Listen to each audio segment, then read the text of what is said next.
that the one on the right? Zoom out. Zoom out on it. More. Okay. And zoom the other one in.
Resources is the world's largest generator of renewable energy from the wind and sun, and a world leader in energy storage. Since 2016, NextEra Energy Resources has invested more than $339 million in Missouri to fuel local economic growth.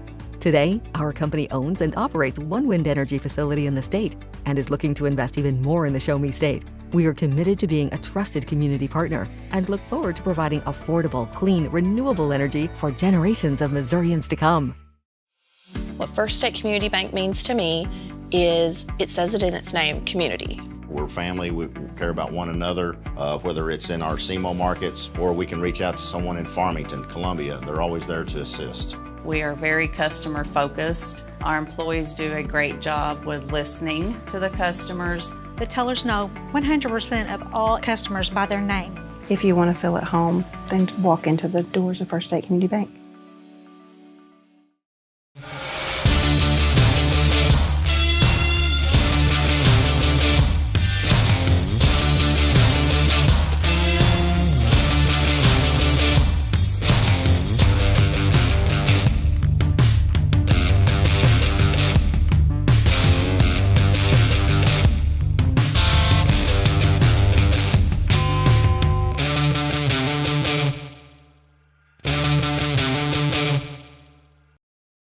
At Focus Bank, we understand your community because it's our community too. With branches across Southeast Missouri and Northeast Arkansas, Focus Bank offers services such as fraud protection, really free checking, and mobile banking that lets you bank simply and securely, anytime, anywhere. Stop by any of our branches or visit us online to open an account today. Plus, you'll receive an awesome free gift just from opening your really free checking account. And when you refer someone who opens an account, you'll both receive a gift. Focus Bank, member FDIC, equal housing lender.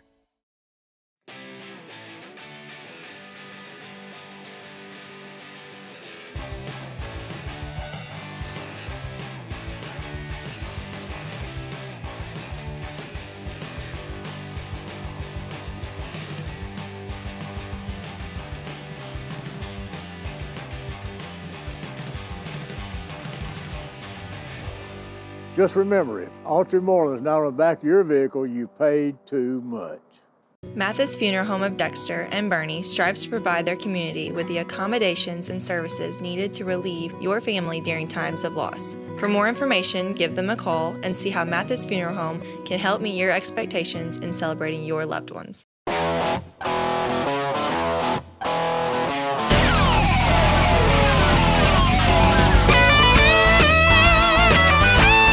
We're right here at King Jerry Lawler's Hall of Fame Bar and Grill on world famous Beale Street, and as you can see, oh my gosh, we have the best barbecue ribs in Memphis.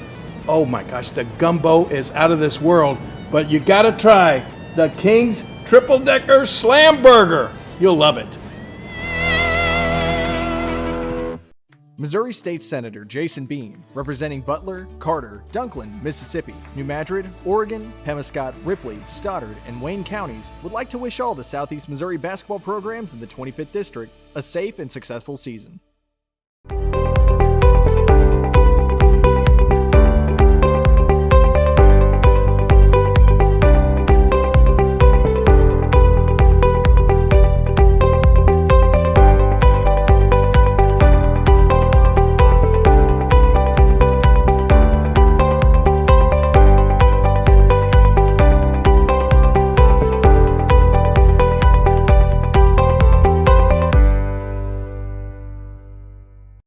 Growing cotton in the Mid-South is hard work. As a farmer, you make tough decisions every day. Choosing a cotton variety shouldn't be one of them. Next-gen brand varieties from Americot are bred specifically for cotton growers like you. We're 100% independent and farmer-owned. Plant cotton that works as hard as you do. Americot. All we do is cotton, all the time. Southern Custom Meats in Dexter, Missouri is providing you with the best in custom butchering, fresh vegetables, and farm fresh eggs. Call now or visit us today and see the Southern Custom Meats difference for yourself. When we look, we listen. When we evaluate, we understand. We get you to the right number without treating you like one. At Southeast Primary Care, we know your relationship with your doctor is one of the keys to get you better and keep you well. Our network of providers connects you to the brightest minds and latest technologies. It's a healthy relationship. Southeast Primary Care, always by your side. My name is Kevin Rossville. I'm a farmer from Prairie County, Arkansas. Been farming since 1991. Started farming with my father-in-law when I got married. We've been raising rice ever since. We've all been looking for something for a change for years. And I think this 263L is going to be the next and up-and-coming thing for us. It's really going to work well on a lot of different ground and a lot of different farms around here. Dynagrow 263L, available exclusively at Nutrient Ag Solutions.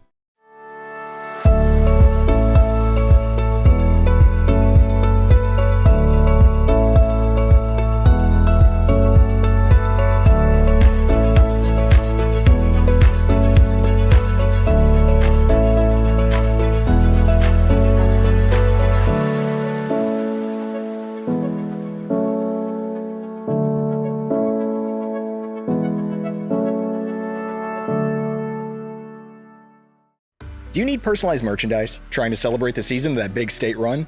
Then Juju Promotions in New Madrid has you covered.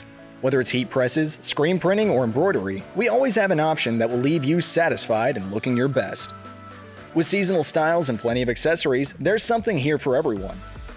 So come in and shop around. You'll be welcome with a smile and leave more fashionable than ever.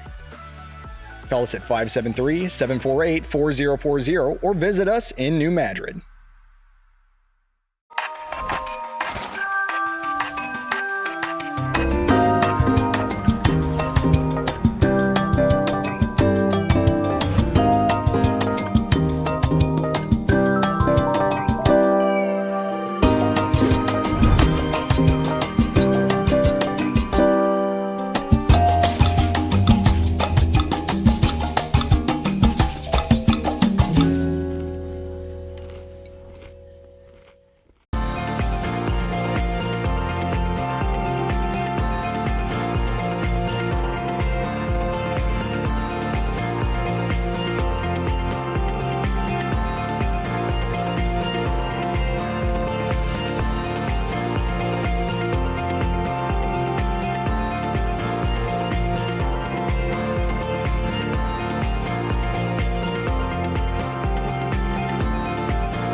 At Young Real Estate, we're Southeast Missouri, just like you.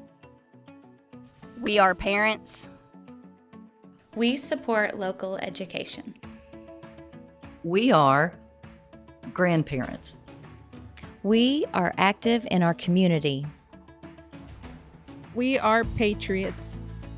Serving all of Southeast Missouri, and we are here for you. We are young. At Simo Health Network, we strive to provide caring and affordable health care while making our patients feel welcome in our warm and friendly atmosphere. With locations throughout Southeast Missouri, we provide medical, dental, OB, and behavioral health services to anyone and everyone that may need it. Visit Simo Health Network for your wellness exams, COVID and flu vaccinations, lab services, dental exams, counseling, and more. For more information, visit our website and let Simo Health Network take care of you. At Glen SS, our inventory is growing every day. Between all of our 4 stores, we'll have 400 units in stock at any given time. Whether you're looking to buy a GMC, Chevrolet, Buick, or Ford, we look forward to serving you and your family for years to come.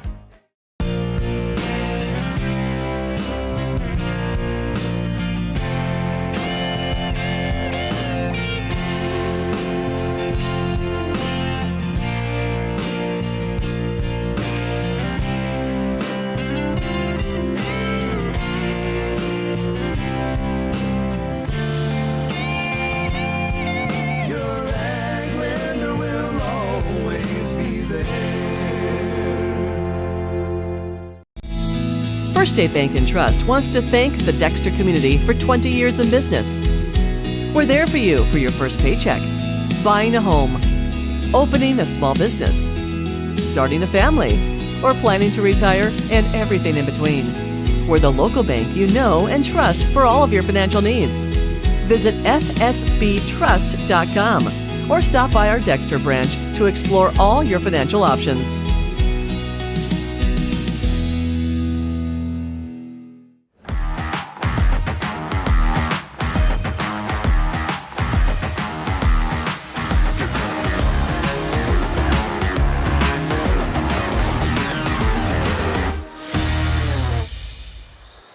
Good evening and welcome back to the Clarkton High School Gymnasium for the semifinal nights of the 45th Annual Clarkton Holiday Tournament. I am Bobby Alford, joined alongside Corey Sisk, ready to bring you the action tonight on A-Court Media Sports.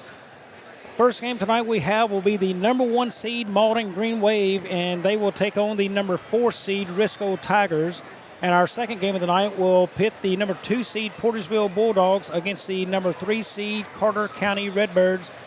And Corey, this one right here has all the makings of a championship night on Thursday night. It does. You know, Malden Green Wave came into the season with lots of high expectations with the players they have returning from last season's team.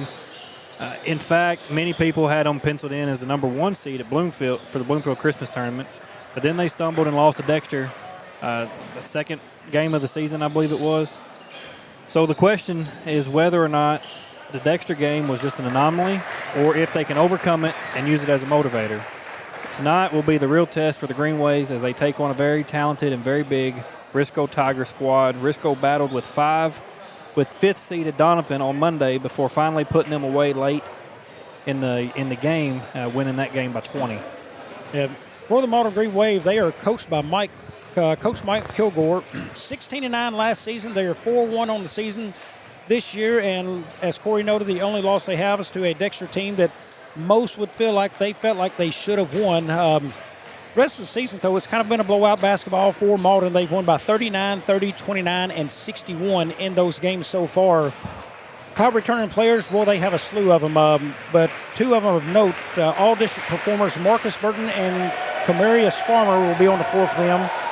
And they will be hosted by several more as well. Peyton Water coming back, had a fantastic season last season. Trey Miller in there as well. Terrence Robinson coming in this year, coming over from Bernie, and he has joined the team. A lot of strong players for them.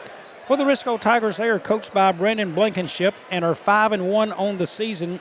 Only loss was to an undefeated Puxico Indians team, which we will get to cover at the Bloomfield Christmas Tournament, who a lot will be decided between Malden and Puxico this tournament. Who will seed number 1 Monday? You'll want to catch that on the A-Court Media Networks if we will have a live viewing for the seedings there.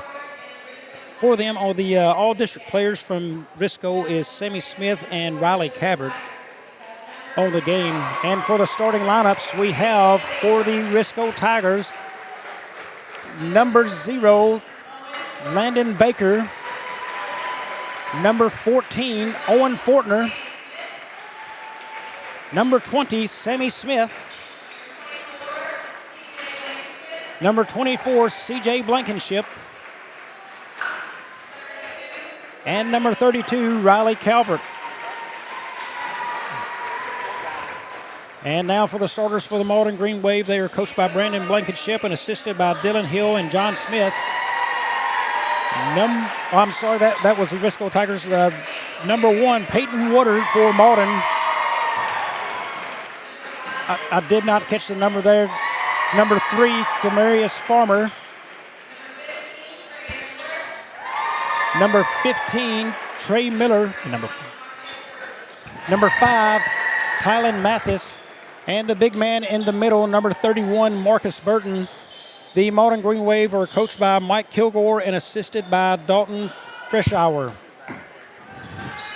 Jumping for Malden will be Marcus Burton, number 31, and for Risco Tigers, it will be number 32, Riley Calvert. Corey, what a night we have. Nice full gym here. Going to be a fun atmosphere in Clarkton. It filled up. The gym filled up pretty fast, Bobby. I think it was on its way of full capacity when I got here a little bit after 5. Tip won by Malden. Woodard's got it. He brings it down. Looks like a man-to-man by Risco. Ball moving around top. That's Mathis with it. He kicks it back to Miller. Now to Farmer. Farmer likes the corner. Inside of the big man Burton. He goes up, knocked away, and is going to go to Risco basketball. Riley Calvert got down there, and he really played good defense on Burton to force the turnover. Calvert will have his hands full all night. Size close to equal. Shows in the books Calvert at 6'4". Marcus Burton I do not have, but they look close to the same height. I would say, if anything, Calvert may actually have him just by a hair on that. Yeah, Calvert may be around 6'4". He's 6'4", obviously, but Burton may be 6'3 and a half, 6'4". They're pretty close. Smith drives well, pull up jumper, no good, off, out of bounds. Will go back to Risco.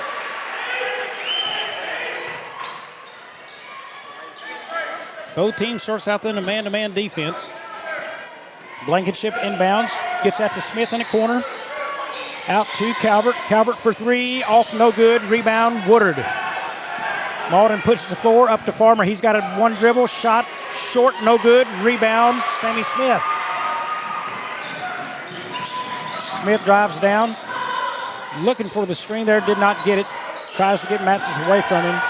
Mathis doing a really good job guarding Smith tight right here. They're playing really good man-to-man D. Blankenship now to Fortner, down inside the lane to Calvert, knocked away by Burton. Good defensive play up to Farmer. Layup, good.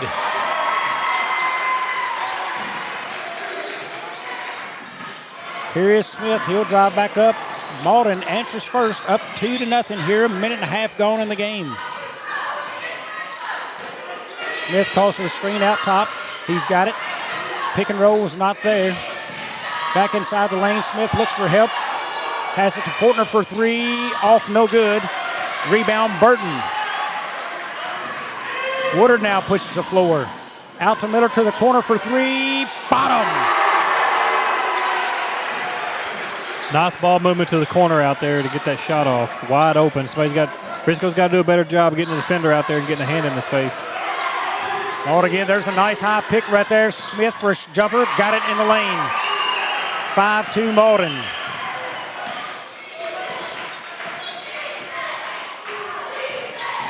There's Woodard in the lane, up, no good. Rebound, Burton.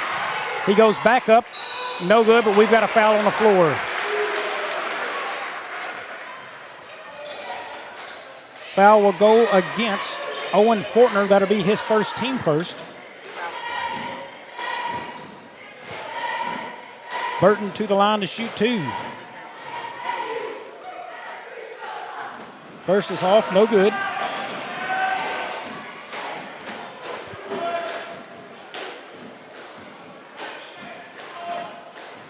Burton will have a second one coming here.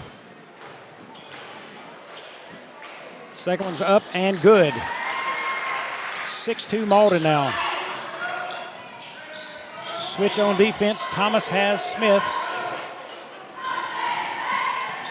And Mathis looks to switch off to Fortner here. Smith picks up the dribble. Bad spot there. Gets help from Blankenship. Now looks again. Blankenship in a tight spot. Hands off to Baker. As he'll drive around top back to Smith. Top of the key. Smith drives. Kicks it outside. No 3 there. Fortner drives. Spins. Looks for help. Doesn't have it. Finds Smith in the lane. Smith tied up again, and we got a jump ball. Well, Corey, right away, Malden is keeping from cutters getting inside of that lane, and when they come inside, they're trying to tie them up quickly. They're really closing that lane off down there, and like you said, they're either going up trying to knock the ball out of their hand or just trying to force a jump ball. They're doing a great job at closing that lane in and limiting Risco's drive capabilities down low. Smith again guarded tightly out top. Tries to drive right. He does. And step thrown up. Short, no good. Rebound, Burton. Burton, a nice job already on the boards tonight. Woodard gets to the three-point line, gives it to Farmer for three. Good. The attack for Malden has been successful so far, up 9-2. Smith in the top court. Looks at the screen, he'll go right, kicks it to the corner to Baker. Tip there, Malden gets the basketball, Mathis recovers. Woodard to the corner, Miller for three, got it!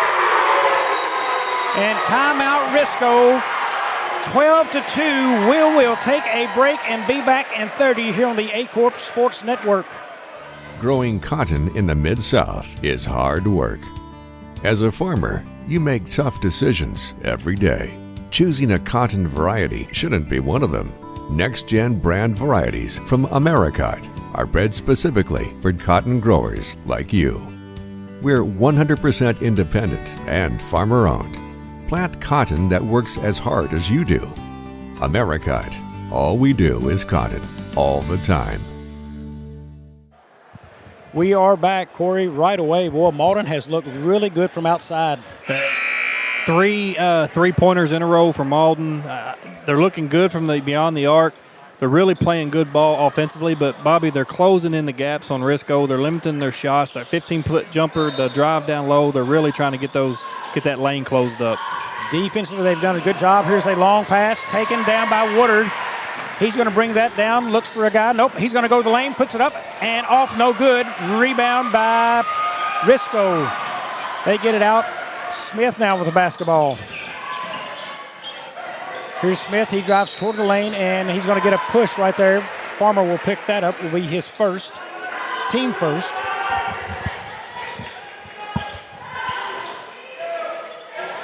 Blankenship to inbound. Kicks it to the corner. That is Smith. Guarded tightly there. He tries to get to the lane. He does. Tries to pull up. Nothing there. Calvert for three. Off. No good. Rebound Farmer. Malden again will push the floor. Farmer to the corner. Gets it down to Burton. Baseline. Goes up and good. The Burton Riley Calvert matchup looks like it's being all Burton so far. Smith, nice pass down low, and it's knocked away by Farmer. They're going to call him on a foul. That will be Farmer's second now. That will send Calvert to the line, and that's a sign that Malden did not want to see. That's a very good shooter out there in Camarius Farmer. He will have to take a seat.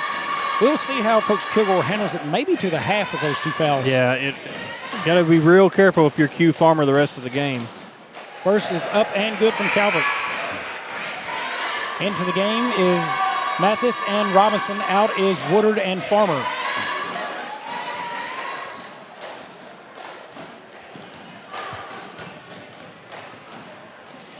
Second on the way from Calvert is no good. Rebound Burton.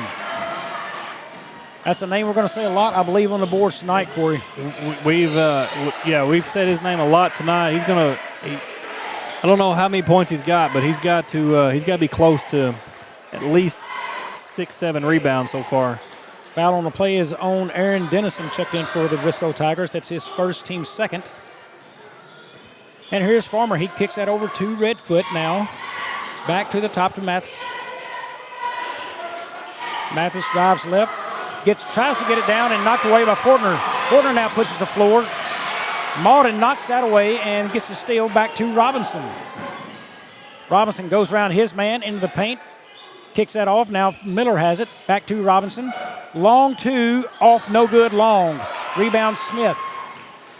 Smith now pushes the floor. Smith to go left. Pull up jumper from the free throw line. No good. Rebound Fortner up and no good, but he's fouled.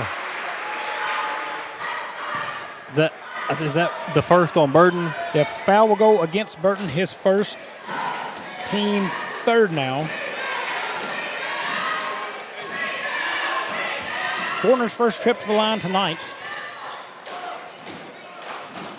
Shot is up and good for the first. Corey, a lot of subs coming in and out of the game from Malden. They look to stay fresh in this one so far. Yeah, and Coach Kilgore's got enough players on his bench. He can keep them fresh. They start getting a little bit of trouble. He can switch them in and out, keep some fresh bodies on the floor. Yeah, lane violation there on Risco. Calvert stepped across, so no free throw and Malden basketball. When you're down 14-4, you need those free ones, and that's just a tough break for Risco. Got to be real careful when you're there. Make sure you know where your positioning's at. Woodard with it up top, kicks it off to Robinson. Now to Mathis. Mathis in the lane, bump up off the glass and good. I like his movement. I like what he did there. That's Dennison up the floor. Baker for three. No good. Rebound, gets his own, up and good. Landon Baker with the score. Baker stayed with that rebound, or stayed with the shot, got the rebound. I like his effort. Nice hustle. Woodard goes left, kicks that to the corner to Robinson. He kicks it down low, and it is stolen by Smith. Smith will push the floor. Picks up his dribble to the corner. Dennison now back to Eli Rogers. Good from deep. Rogers makes it 16-9. Risco's starting to go on a little bit of run here, stealing some balls and making some shots. Woodard on the drive now to the free throw line, up, and it's going to be a walk on Woodard. Tough spot. Didn't have a whole lot of room to operate. End of the game now for Risco is number 24, that is Blankenship, and number 11, that is Vasquez. Smith gets a break, and Rogers brings it up. Rogers had a very good game the other night and also a Bernie tournament. As he's in there, here's Fortner all the way to the rim, up and no good on rebound, and he's fouled. We will see who that goes against, as Fortner will make his second trip to the line. Goes against number 5, Tylen Mathis, his first, team fourth. Very, very good play there by Fortner, Bobby, but, you go all that effort just to come up a little bit short on what should have been an easy 2 points for you. And now a chance to convert that to the line. The gimmies, he wants them again. But, it's good to see Risco. They got inside and near the rim, and that's where they need to be. And, look, they're in the rim, and Malden's fouling. Hey, keep going there. And that is off, no good on the second. Rebound there, number 55. That is Smith. Now Farmer, he drives left, looks for hip, kicks it out to Woodard. Woodard brings it back up top. Off to Mathis.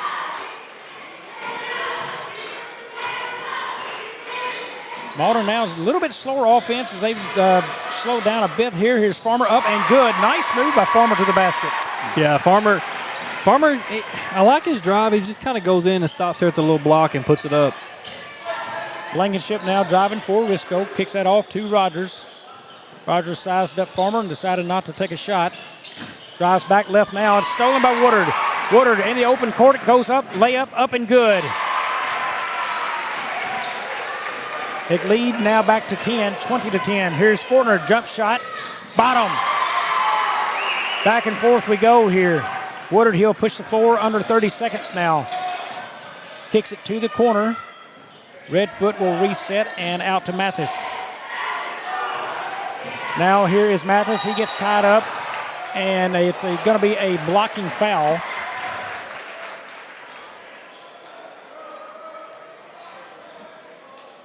I did not get the number on that one. Corey, did you see who the number is called on the foul? I was kind of waiting. I didn't see any signals from the officials on what number. I missed that. There's the pass out to Woodard, or Woodard to Mathis rather. Handed back off to Woodard, and he will take that down probably under 10 seconds to start this play. Never mind, he'll drive now. Free throw line jumper. Rims out, no good. Calvert the rebound. They've got a few seconds to work with. Here comes Rogers down the floor. He pushes. Three is up, no good. It is blocked, and that will take us to the end of the first. It is 20 for Malden, 12 for Risco. We'll be back in 30.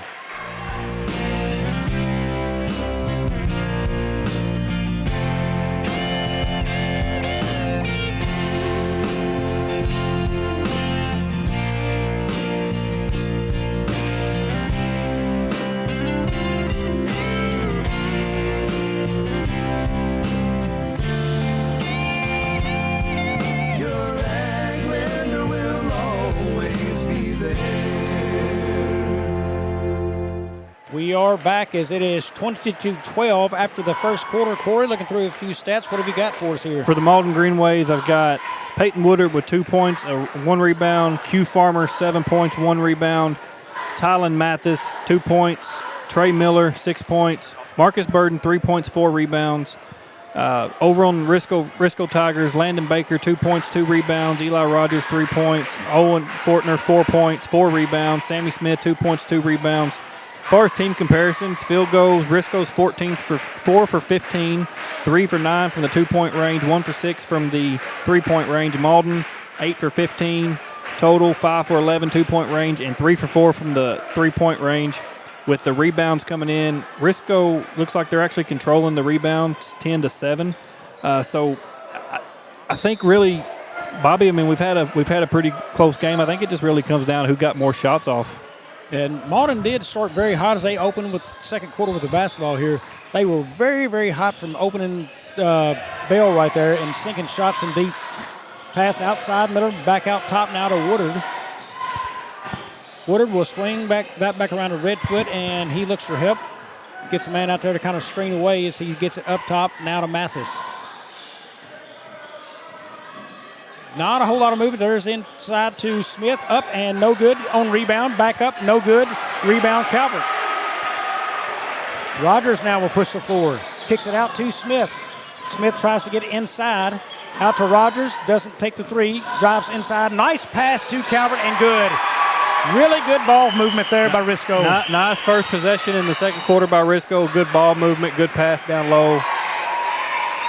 Timeout on the floor. We'll wait and see what we have. I believe it is a full. We'll take one as well, and back in 30 here on the A-Corp Sports Networks.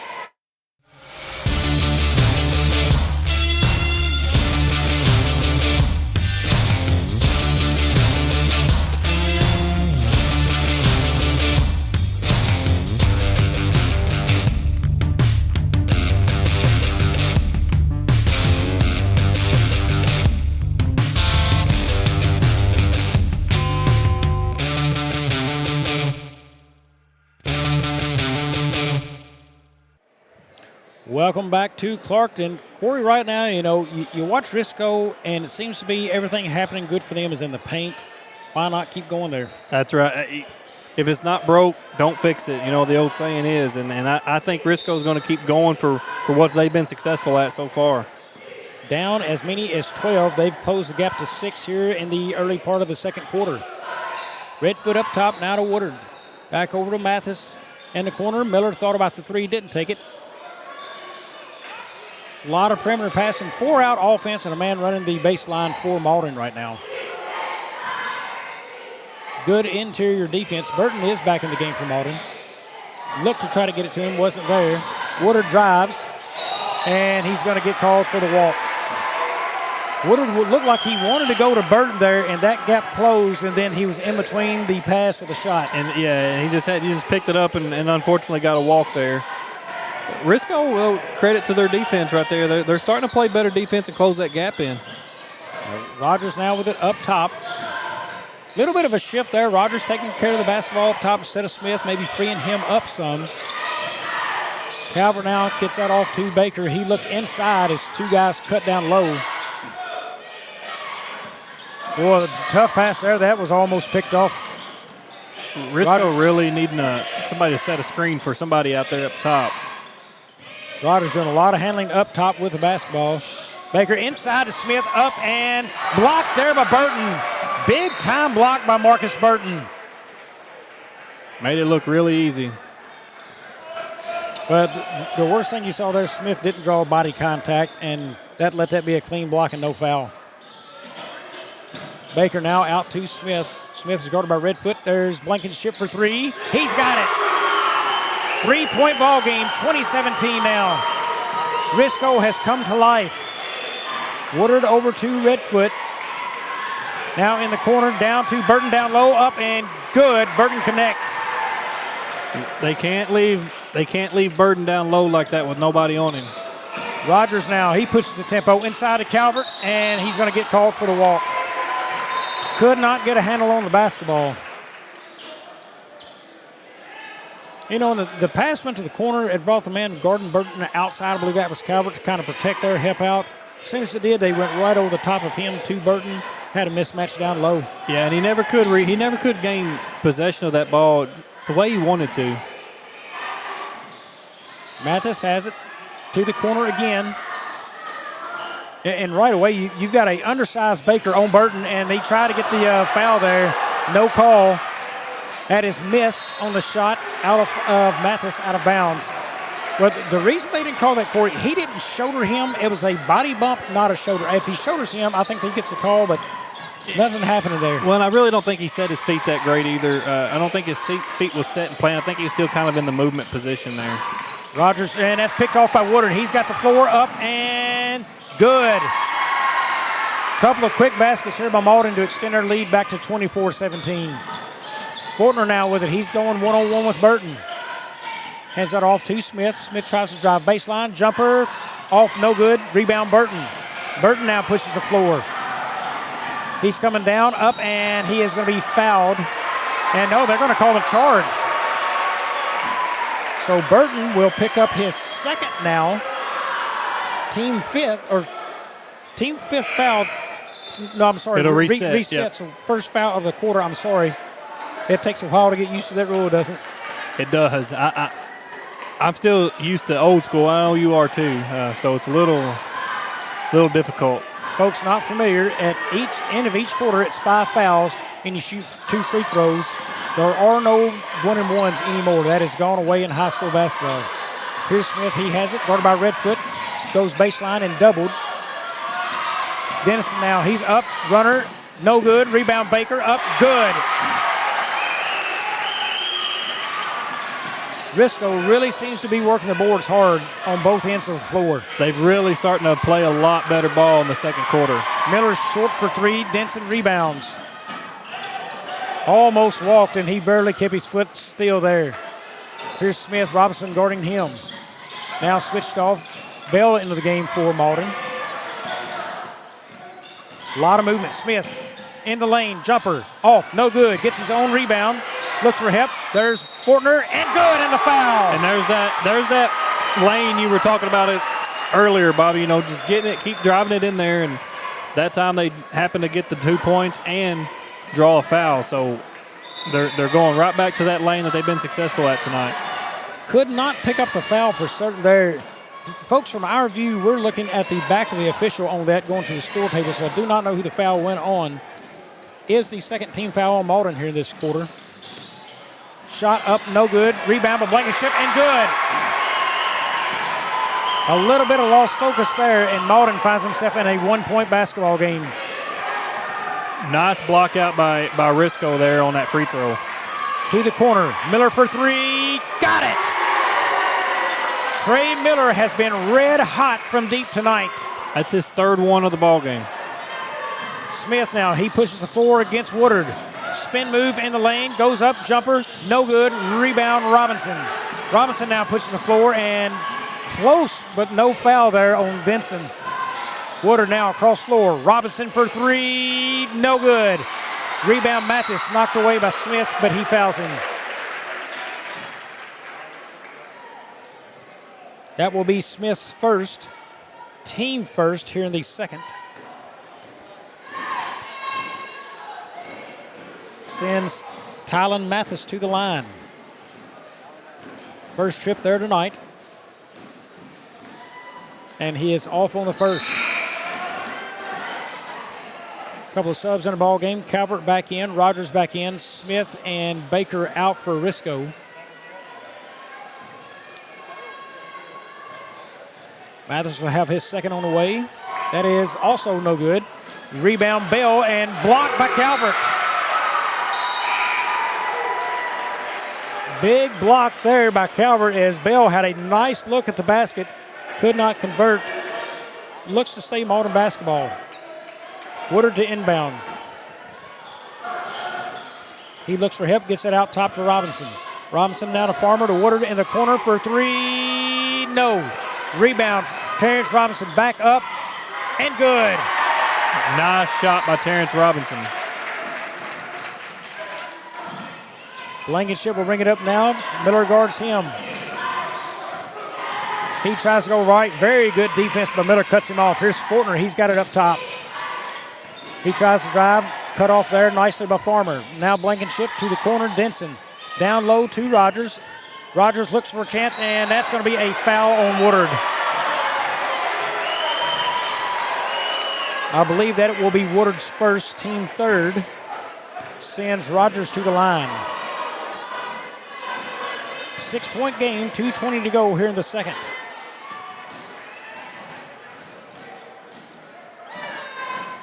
Rogers good on the first. Corey, pretty much capacity crowd. We've got just a small amount of room here to our right where the East Carter team is sitting, and if you're looking for seating, that's about it. Yeah, you got to get here early on tonight's games. Both are good from Rogers as he closes that now to a 4-point game, 29-25. Woodard will bring it up. Still man-to-man for Risco. Bell up top, he sets the screen, kicks away from it. Robinson to the corner, back out to Farmer. Still a 4-out offense. Robinson fakes a three, now shoots a three, and got it. They left him wide open up top, Bobby. Give him a lot of time to think about it, and he just said, I'll go ahead and sink it for you. Yeah, no one even came out on him. Rogers now looks. Smith back in the game for Risco. He'll kick it off to Blankenship, though. He gets hip. That goes down and over the head of Fortner. Nice steal on a pick and roll, but Fortner kind of rode away and out toward the corner instead of to the basket. Redfoot would check in for Malden, and Farmer out. Smith also into the game as Mathis checks out. Woodard now brings it down. Smith will pick him up just beyond half court. Robinson comes up. Has it down low to Smith. He has it up against glass and good. TJ Smith checks into the game and quickly makes a basket there. Yeah, he's played pretty well down low at that when he came into the ball game tonight. Rogers has it up top, now picked up by Robinson. Very well guarded there, kicks it off to Blankenship. He'll drive baseline, nothing there. He looks for help inside to Calvert. Calvert up and good. They keep feeding that ball to Riley Calvert. He's going to get it. He's going to get it in the basket. Every time Malden thinks they're going to pull away, Risco seems to answer right back. Miller now with it up top, under a minute to go, down low to Smith. Spin move, up and good, and the foul. The big man, Smith, a nice spin move on Calvert and gets to the line.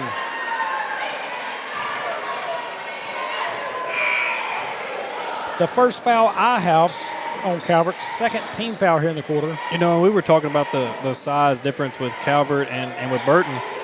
You know, Smith is a sophomore, and he's probably just every bit of it as tall as Calvert, if not just a little bit taller, but he's a lot bigger and a lot more physical.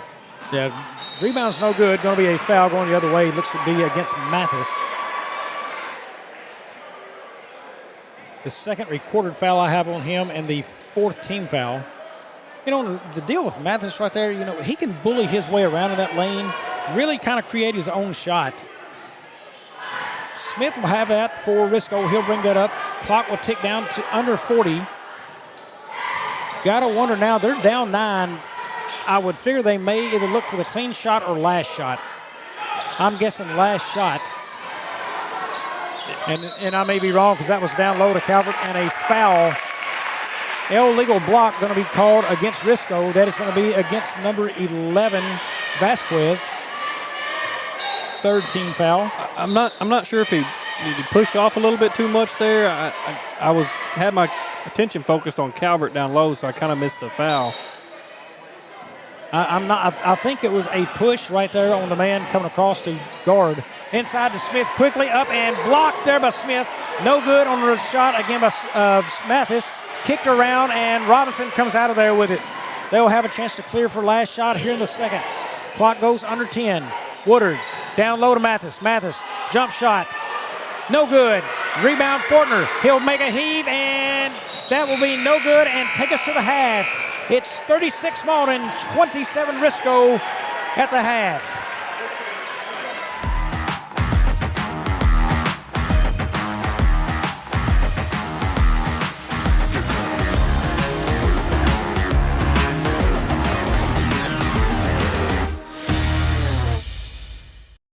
NextEra Energy Resources is the world's largest generator of renewable energy from the wind and sun, and a world leader in energy storage. Since 2016, NextEra Energy Resources has invested more than $339 million in Missouri to fuel local economic growth. Today, our company owns and operates one wind energy facility in the state and is looking to invest even more in the Show Me State. We are committed to being a trusted community partner and look forward to providing affordable, clean, renewable energy for generations of Missourians to come. What First State Community Bank means to me is, it says it in its name, community. We're family, we care about one another, whether it's in our Simo markets or we can reach out to someone in Farmington, Columbia. They're always there to assist. We are very customer focused. Our employees do a great job with listening to the customers. The tellers know 100% of all customers by their name. If you want to feel at home, then walk into the doors of First State Community Bank.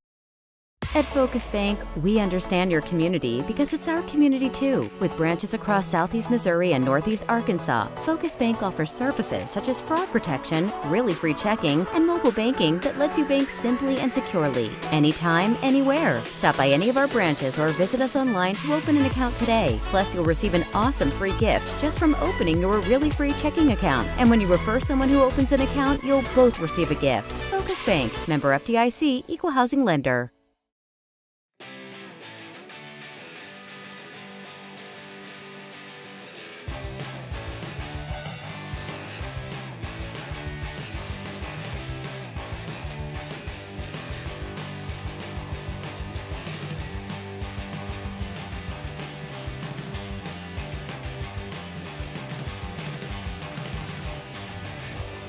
Just remember, if Autry Moreland is not on the back of your vehicle, you paid too much. Mathis Funeral Home of Dexter and Bernie strives to provide their community with the accommodations and services needed to relieve your family during times of loss. For more information, give them a call and see how Mathis Funeral Home can help meet your expectations in celebrating your loved ones.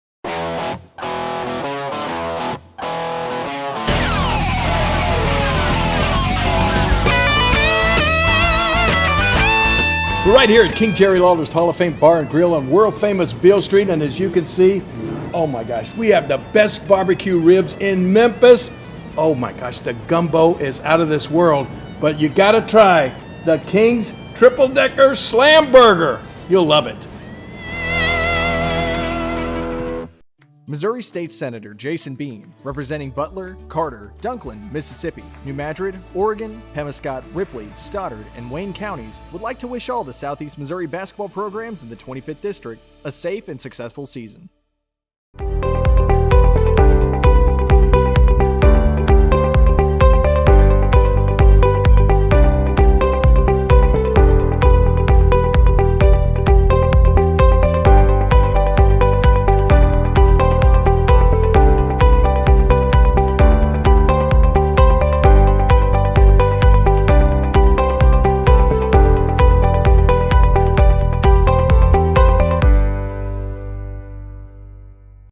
Growing cotton in the Mid-South is hard work.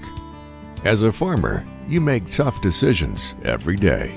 Choosing a cotton variety shouldn't be one of them. Next-gen brand varieties from Americot are bred specifically for cotton growers like you. We're 100% independent and farmer-owned. Plant cotton that works as hard as you do. Americot. All we do is cotton, all the time. Southern customers.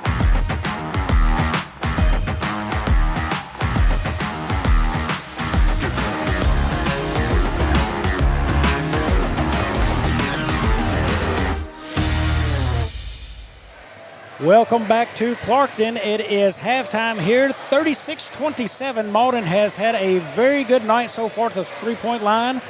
And I'm joined alongside here Cole McBroom. Cole, you're the guy who heads this tournament up. Tell us a little bit about the history of this tournament. Well, this is our 45th tournament. We've had a bunch of teams in the past, and this year we only had 7. We had to fill with the JV, but we've already got that issue taken care of for next year. South Pim's going to join the tournament, so we're just super excited about the field that we have. I mean, not only next year, but we've got tonight's games are going to be, they're just fun to watch. I almost wish I could have let somebody else run the tournament tonight so I could just watch these 2 games tonight because, Risco, they like to get up and down the floor. Malden likes to get up and down the floor. So we're seeing 2 teams get up and down. And then the next game, East Carter and Portageville, it's 2 teams that are trying to beat you, 55-47. And so, me personally, I love watching that style of basketball too. So it's been a great atmosphere tonight. First night was a good atmosphere. So we're super excited about the crowd tonight. We're super excited about tomorrow night too. And neat thing about this, first time we've actually had chances to do tournaments this year is in small gyms. And look at this place, a packed house. Oh, man. What does that say about the interest in this area for basketball? Risco, Malden, Portageville, those guys bring a good crowd. And then in the past, when Donovan has played in the on this night, they've brought a good crowd, and I bet they bring one tomorrow. East Carter always brings a good crowd. So, I look over here, and we've got a bunch of people from Gideon here. We've got some people from Holcomb over here. So, great atmosphere, I think. Yes, so championship field for tonight, but yet the championship's going to be played tomorrow night. Yeah. We kick off at 4 o'clock here. What time the gates open for people to start coming in? People can start coming in at 3:30, and we're going to wait till 3:30 so our buses can we don't end school until about 3:05. Takes about 15 minutes to clear this place out. So please remember, yes, 3:30. 3:30. In fact, I can tell you this, if you get here before 3:30, you're going to be waiting in the pickup line because it runs right through the high school parking lot. So you're just going to be waiting in line to get a good parking spot. So, no reason to get here before 3:30. Championship night coming. One of these 2 teams will definitely be playing for that. Let's talk about parking real quick. It could become an issue if we have another crowd like this. If the parking fills up around the school, where can people find additional parking for this game? Okay, so we have our parking lot in the front, and then we ask that people do not park on our driveway, our paved driveway out front. So we have the main entrance here. Yeah. Please do not park there. Do not park there. But we have on the north side of campus here, right behind us, we have a gravel parking lot and a gravel driveway, and that is free game. Behind the gym here, you'll come in on the gravel. Yeah, the buses need room to get in, which I think people know that, and they leave room. But you can park on either side of the gravel road back there, anywhere in the gravel parking lot, and then we have a grass parking lot. And luckily, the weather has been pretty nice for us, where we don't have to worry about somebody rutting it up too bad because it's been, warm the last few days. So yes, and then also if it gets this extreme, which this is my 3rd year running it, and it hasn't gotten this extreme, but Main Street right out here, you can park on either side of it. So, folks, there you go. The main parking lot out back in the gravel, Main Street. We have got about a minute and a half before we wrap up here at the half. We get the third quarter started. Cole, thank you very much for joining us. It's been a great tournament. We will see you tomorrow night. I just want to thank you guys one more time for coming down here and streaming this. Gotten a lot of compliments on the quality of it.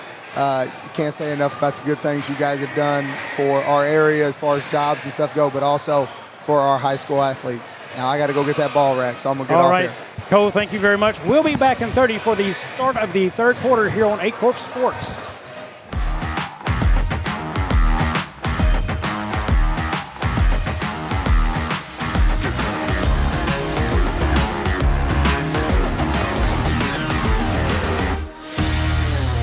At Glen Sains, our inventory is growing every day.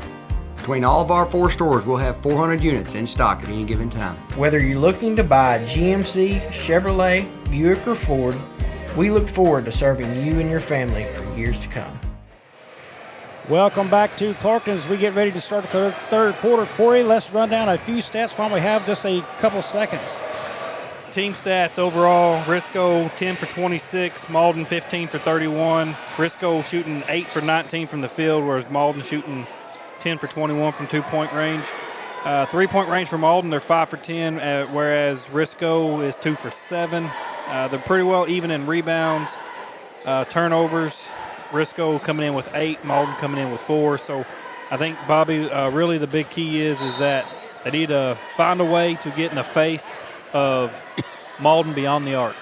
One thing I noticed, Risco is only shooting at 39% from the floor in the first half. They will need to pick that up if they have any chance to win this basketball game.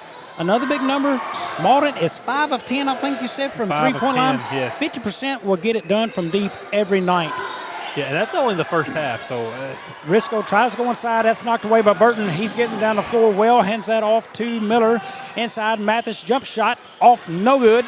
Tipped in the air. Farmer couldn't bring it down, and rebound Fortner. Fortner's 8th rebound of the night. He's the leading rebounder of the game.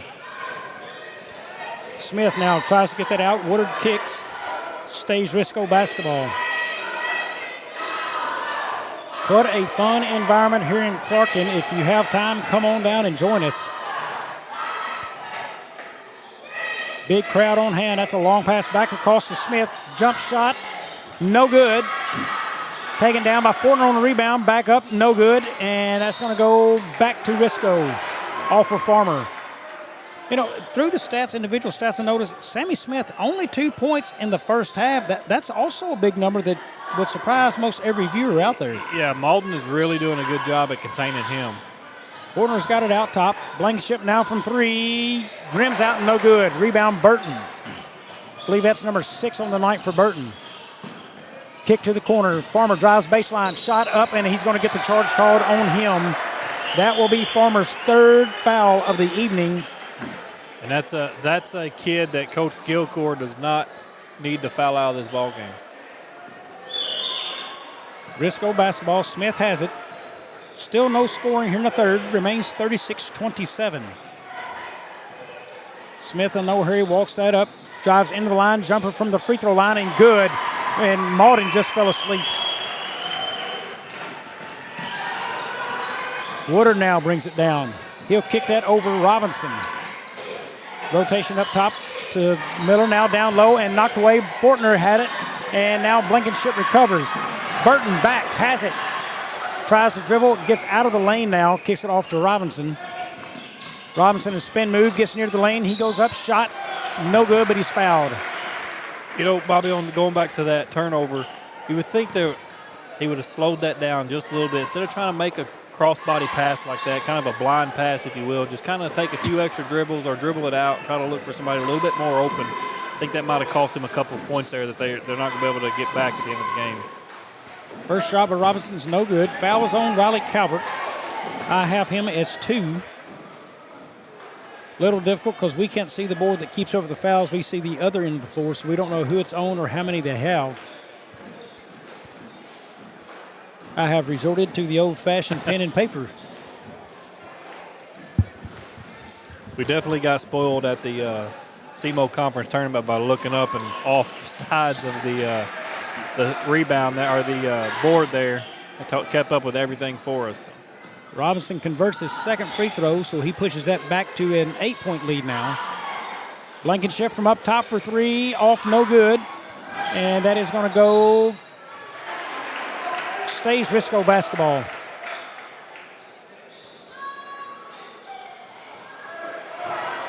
Baker to inbound. He has that, looks for help, gets it outside. Blankenship has it, he drives in. Blankenship a shot, blocked by Woodard. Taken down by Burton. Woodard brings it up the floor and surveys now. Throws it over the top to Mathis. Back outside, back around the top it goes. Malden right now content with moving the ball around the outside perimeter and looking for a closer shot or a clean look. Woodard now, he looks left, goes right. Kicks that off to Mathis. Mathis feeds it down low to Burton. Double team, back out to Mathis. Pump fake, drive, into the lane, up, no good. Rebound, Mathis grabs it, looks, fadeaway jumper, no good. Rebound, Smith. Smith now brings it up behind the back, evades Woodard, and he'll drive inside, jump stop, and couldn't get it to fall. Gets his own rebound, looks for help to Calvert, and good in the foul. Looks like Mathis will pick up, I believe, number 3. You've got Mathis and Burden. If Mathis just got his 3rd foul, that's Mathis and Burden that's got 3 fouls so far in the ballgame. So Redfoot will check in, Mathis out. And I could be wrong. I have Burton at 2, but I missed some earlier in the game. I know Farmer and Mathis both have 3. Nobody in foul trouble that I can see for Risco right now. 37-31. Calvert on the second one. No good. Rebound goes to Burton. And he's going to walk. Couldn't recover there. He went to plant his feet. He just couldn't recover and took a couple extra steps. Risco basketball. They'll inbound underneath the goal. Rogers to inbound. Kicks it out to Baker and now out to Smith. Smith over to Rogers. Now to Smith. Thought about the 3, did not take it. Rogers will from deep. No good. Rebound Woodard. Woodard pushes the floor hard. Drives left to the rim. Kicks it to the corner. Redfoot for 2. No, won't go. Rebound Miller. Back out to Burton in the lane, and he's going to go up, and we've got a foul on the floor. I believe that was called against number 32, Calvert. That would be his 3rd, if so. I think you're right, yeah. I think they got that on Calvert. Miller to inbound. Burton kicks out, goes to him in the corner. Up top, now to Miller in the corner. Down to Burton. Got it. Up. Shot no good, but he's fouled. And that's going to go against Calvert again. And I'm thinking that's going to be number 4 against Calvert. It is. 4 fouls on Calvert now. He will have to check out. Looks like Aaron Denson will check in for him. And that'll be a big loss for Risco if Calvert fouls out of the ballgame. Burton knocks down his first. Calvert checks out. He's had a big night so far for Risco. Done a really good job, I felt like, at containing Burton a little bit. And Burton makes both. That pushes the lead 39-31, 4:30 left here in the 3rd. So basically midway through the 3rd quarter here is Smith will bring it up.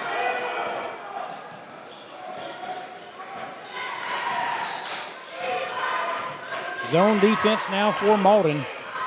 Something Risco will likely invite if they can convert on some 3s. Denson has it now, evades Woodard. Inside to Fortner. Fortner picks it up, looks for help, jumper, won't go. Rebound Smith, and we're going to see where the foul is. That's going to go against Sammy Smith. Yeah, they're going to call that one a little bit over the back there. Smith picks up his 2nd. Now a Risco group trying to regroup on defense, and they were late getting out, and Redfoot just didn't get it in time. Robinson now tipped away, and Smith comes away with it, pushing the floor, and looks like we're going to get a pushing foul on Redfoot.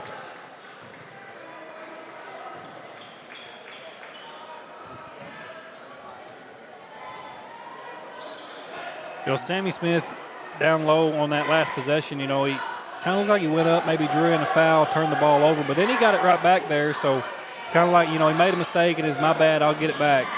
Smith has it, feeds that down to Fortner. Fortner up and couldn't get the roll. Rebound Robinson. And they got him for a walk. Well, again, right there, a few things going wrong for Malden. Just when they have a chance to push the floor, get a lead, push out even further, turn it right back over and giving Risco a chance to get right back in this game. Yeah, they're starting to get in too big of a hurry, starting to make a lot of walking. Smith in the corner for 3. Got it! 35-34 now. Steal by Denson.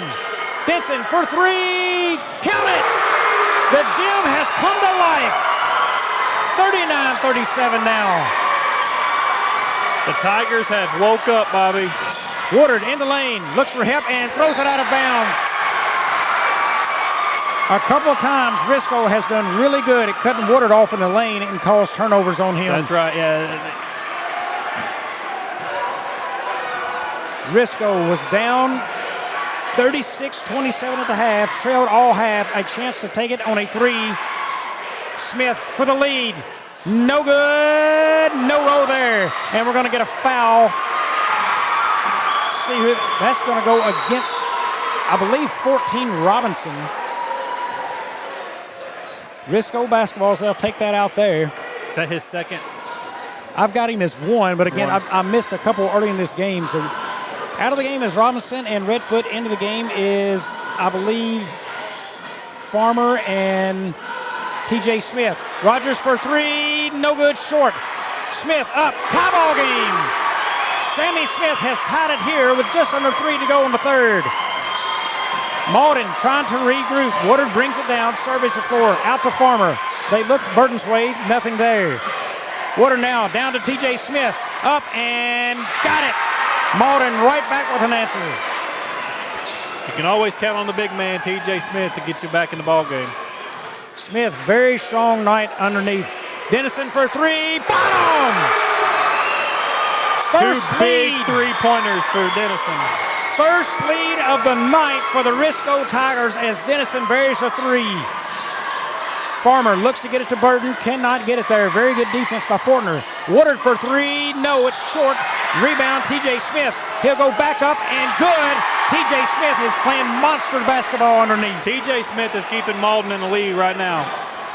Smith from the free throw line, count it. Back and forth we go here in Clarkton. Both teams are having a shootout right now. Woodard gets a screen.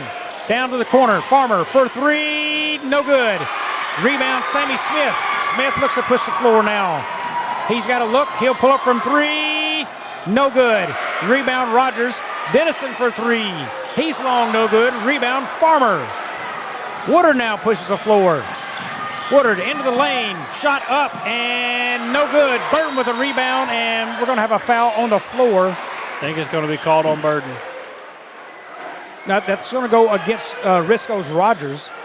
Had the arm hooked of Burton. I believe he called on the floor, so that's the fifth foul of the quarter, I believe, for Risco. So we'll be shooting here with Burton.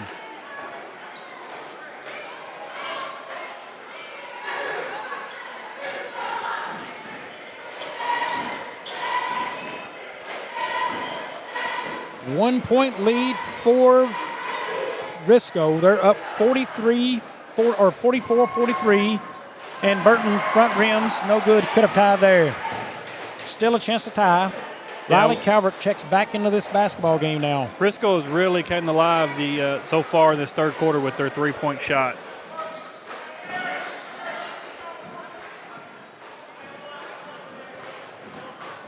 Burton for his second for the tie, and does. Calvert inbounds to Dennison. Now Dennison brings it up the floor, kicks it off to Smith. Woodard picks him up, back to the man-to-man for Malden. What a game. Smith dribbles up, goes right, nothing there, off to Calvert in the corner, and now back to Smith. Inside to Fortner. Fortner looks, dribbles left, nothing, back to Smith to the corner. Dennison for three, no. Rebound, T.J. Smith. Now Farmer pushes to the corner for Miller for three, no. Smith now the rebound. Boy, I tell you, Corey, you never shoot a bad pass, and Miller just shot a bad pass. He did. You know, Bobby, it seems like both teams now are wanting to really go behind that three-point arc, and Risco had success with it coming out, but I think, you know, you got yourself back in the ball game. Let's start focusing on what made you successful that second half, and let's get it down low. Risco seems content. They're going to hope for last shot, it appears. Almost thrown away. What a nice play, and stays with Risco. You know, in the half, we were talking back here backstage with some of the staff, and the comment was made that was really impressed by the play of Woodard and his defense, you know, coming in this game. He doesn't look to be the man who used to score 30 more. He tries to lead his team. He has played a solid night for Malden. Yeah, he's playing great defense. He's trying to keep all the shots beyond the arc. He's getting in the face of the defenders out there. I mean, he's just playing an excellent defensive ball game. Risco with it. They'll look to start their play. Here they go. Clock under 10. Hand it off to Smith. He drives, tries to evade Woodard. Now down to 4, to 3, to 2, to 1. Shot. No good. We'll hit to the fourth. It's 44-all here in Clarkton. First State Bank and Trust wants to thank the Dexter community for 20 years in business. We're there for you for your first paycheck, buying a home, opening a small business, starting a family, or planning to retire, and everything in between. We're the local bank you know and trust for all of your financial needs. Visit fsbtrust.com or stop by our Dexter branch to explore all your financial options.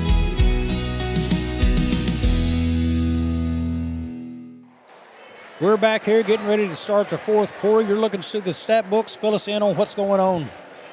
Risco is 17 for 47 from the field, 12 for 26 two-point range, and 5 for 21 on the three-point range, 5 for 10 from the free throw shooting points. Let's see, we've got Malden, 17 for 42 total, 12 for 29 from the two-point range, 5 for 13 three-point range, 5 for 11 from the free throw line. Offensive rebounds coming in, Risco 19. Defensively, they've got 11. Malden's coming in with 15 offensive, 14 defensive, 29 total for Malden, 30 total for Risco. Bobby, we've got a pretty close ball game here, and as we were talking about, Risco was about 1 for 14 in the first half on three-pointers. They've really came out, and they're now 5 for 21, but they've made 4 of them in the third quarter, so they've really found their mark beyond the three-point range there. On the flip side of that, Malden was 5 of 10 at the half. They're now 5 of 13, 0 of 3 in that quarter, and that was what carried them early in this ball game was the hot three-point shooting they had. And the man with the basketball did it. Miller, he has it, kicks that off to Woodard. Now to Farmer for 3, short, no good, rebound. Farmer, nice play, that thing bounced around, and Farmer come back in. Free throw jumper, good. 2-point lead for Malden. Here's Smith. He pushes the floor with Miller on him. Smith now drives. Tries to get inside Kent. Outside to Blankenship. Blankenship drives in baseline. Here's Fortner. Jumper from the elbow. Got it to roll. Tie ball game again. Woodard now drives. He has Fortner on him, drives, kicks it to the corner. Miller for 3, no good. Rebound goes 2, and that's going to be a loose ball foul. See who gets the call. I think Malden is really starting to now trying to rush things beyond the arc. They're starting to make those real bad shots from the sides, and that stuff might come back to cost them. Risco basketball. Malden will pick up the full court pressure here. 4 across right now, goes to Calvert. Calvert hands it off to Denson. Denson drives down, back to Calvert. Calvert loses his dribble, picks it up. Really good defense over Burton. All over him. Denson now up top.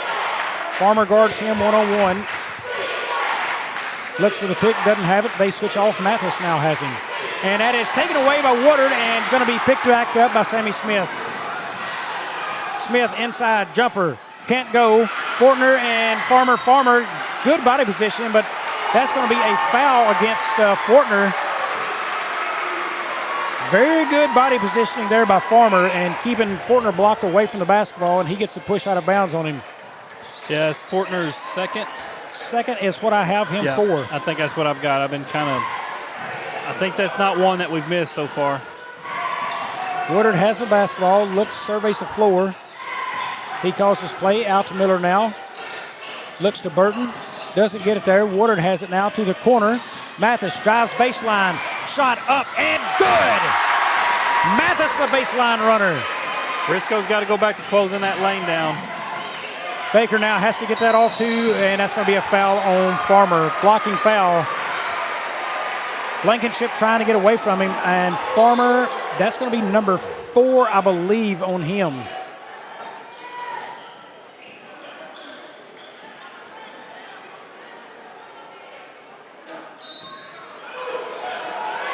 Full court pressure again being applied here by Malden. Calvert calling for Blankenship to pick it up. He just brings it across himself now. Back out to Fortner. Fortner drives left. Nothing doing. Looks to get it to Smith. He'll drive right now. Spin move in the lane. Shot up. No good. Tipped again. And out of bounds stays Risco basketball. They are fighting for those rebounds down there, Bobby. Nothing coming easy in the lane right now for Risco. 2-point lead for Malden. Pass inside, Smith up and good. Ties the ball game now at 48. Clock ticks down near 5:30 to go in the fourth. Woodard brings it up. He kicks that to Robinson. Malden right now, another good time for them to extend it. Miller for three, doesn't do it, and we've got a push. And if that's Calvert, I believe he may be gone. I think they're going to call it on Calvert. That is Calvert, and that looks like the end of the night, I believe. Nope, it's not. That could have been on Fortner, I guess. Calvert stays, so if it was on Calvert, that was not it. He called it on Calvert, so maybe we got our numbers off somewhere on there. But he called the foul on 32. So Burton had the ball, kicked it off to Woodard.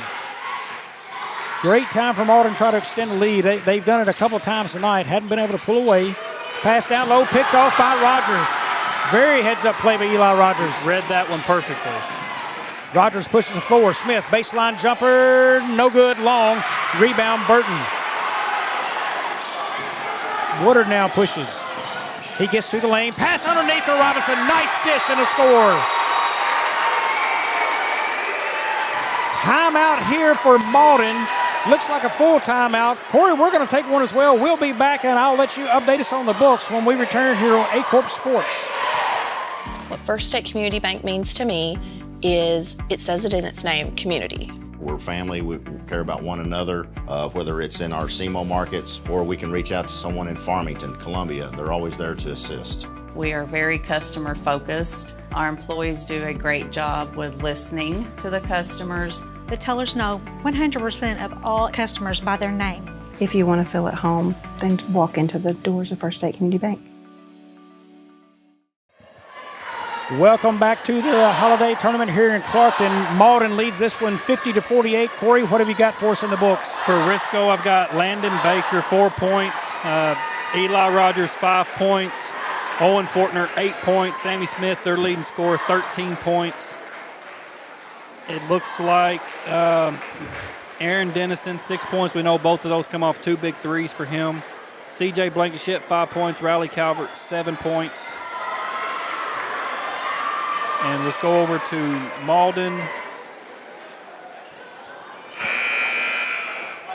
Peyton Woodard, 4 points. Their leading scorer. Well, there's several with 8. You've got Robinson with 8, Burton with 8, and Smith with 8. So that's their 3 leading scorers for them. Yeah, spread out scoring in the books for Malden. That is always a good sign when you're looking at this point in the game, a close game. You can count on a lot of people to get a basket. Smith now gets it to Rogers. He stops, turns around. Picked up by Burton. Rogers in the lane, kicks that off to Calvert and basket.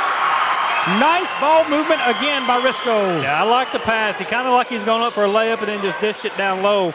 Got Burton off his feet a little bit. This continues to be a battle here tonight. Robinson for 3. Got it! Brings the Malden crowd to life. Smith now will bring it up. Clock ticks down to 4. Smith now has the free throw line. Jumper, no good. On rebound, he will try to go up. Can't. Looks for help. Kicks it out. Rogers for 3. Bottom! This game has yet to disappoint tonight. Risco ties it. Timeout on the floor. We're going to sneak another 30 in as well back here on the A-Corp Sports. Do you need personalized merchandise? Trying to celebrate the season of that big state run? Then Juju Promotions in New Madrid has you covered. Whether it's heat presses, screen printing, or embroidery, we always have an option that will leave you satisfied and looking your best. With seasonal styles and plenty of accessories, there's something here for everyone. So come in and shop around. You'll be welcome with a smile and leave more fashionable than ever. Call us at 573-748-4040 or visit us in New Madrid. Welcome back to Clarkton and Risco. Every time, I've said it again, Corey, every time Malden makes a score, Risco has an answer. Checking those numbers, how does this game set up for us here? Field goal percentage for Risco, they're 38%. They're 45% from 2-point range. They're 27% from the 3-point range. And that's the area they've heated up on mostly in this second half. Yeah, the second half, and going over for Malden, they are 43% total from the field. 43%. They do hold a slight advantage there, but boy, that's kind of low shooting for both teams. You'd like to be a little higher from the floor total. Yep. Risco has really improved their percentage from the three-point range in the second half, and I think that's really what's carried them in this ball game. Robinson, jumper in the lane, no good. Rebound, Sammy Smith. He pushes the floor now. Clock under 4 as it clicks near 3. Pass out to Rogers. He's got it. Robinson is going to foul from behind.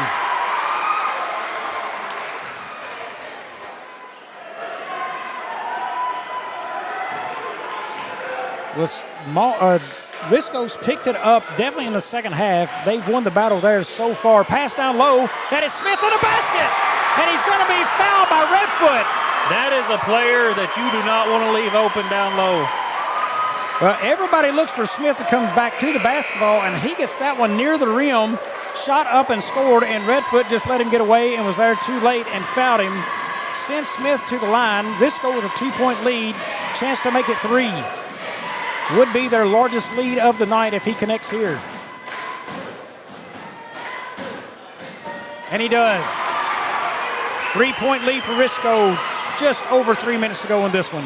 Sammy Smith has had a big second half for Risco. Woodard kicks that off to Robinson. Now back to Woodard. Woodard drives the lane, spin move in the lane. He goes up and gets it blocked by Calvert. Rogers comes down with the basketball. Looking for help. Good defense there, and he finally kicks away. Tipped away there by Robinson. Now Woodard with it. To the corner. Miller back to Robinson. Robinson drives the lane. Up, shot, fouled, and he will go to the line. I'll call that one on Eli Rogers. Well, I have lost count of who's got how many fouls, so I'm not even going to try at this point. The action has been that strong. Robinson has been all in the middle of it here of late in this quarter. He's got a chance to bring it to a 1-point game if he can knock down 2. Hits the first. Nice applause from his crowd for Malden as he gets ready for his second, and a silence comes over the gym.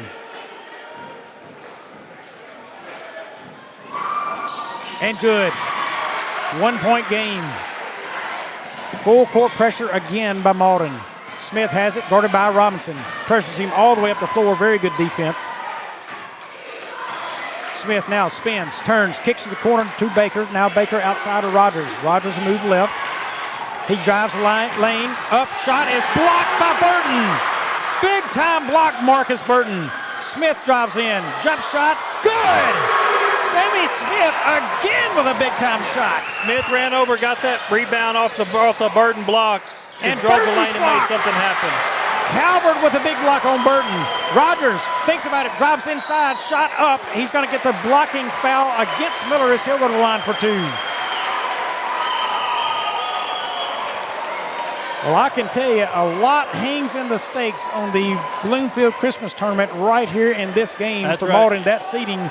But they ain't worried about that. They're worried about the game right now. They're worried about playing this game right now. But, you know, a lot of us have Malden in at 1 or 2, so this may affect their seeding a little bit.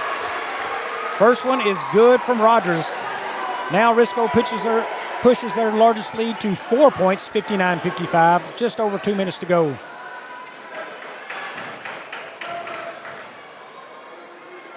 Rogers, good on both. 5-point lead now. Malden needs to find a common presence on this offense and a score. Woodard drives right, kicks it to Burton, and that's going to be a foul on the floor. Looks to go against number 20, that is Smith. I think that's his third, maybe. He's not had a lot of fouls tonight. Woodard to inbound. Robinson to go to the corner. Little crossing action in the lane. Out to Farmer now. Farmer for 3. Gets the bounce. Pulls out to 2, and we've got a timeout on the floor. Malden takes that one. We're going to slip in another 30 seconds as well. Be our last of the game. We'll be back to finish this one up here in Clarkton.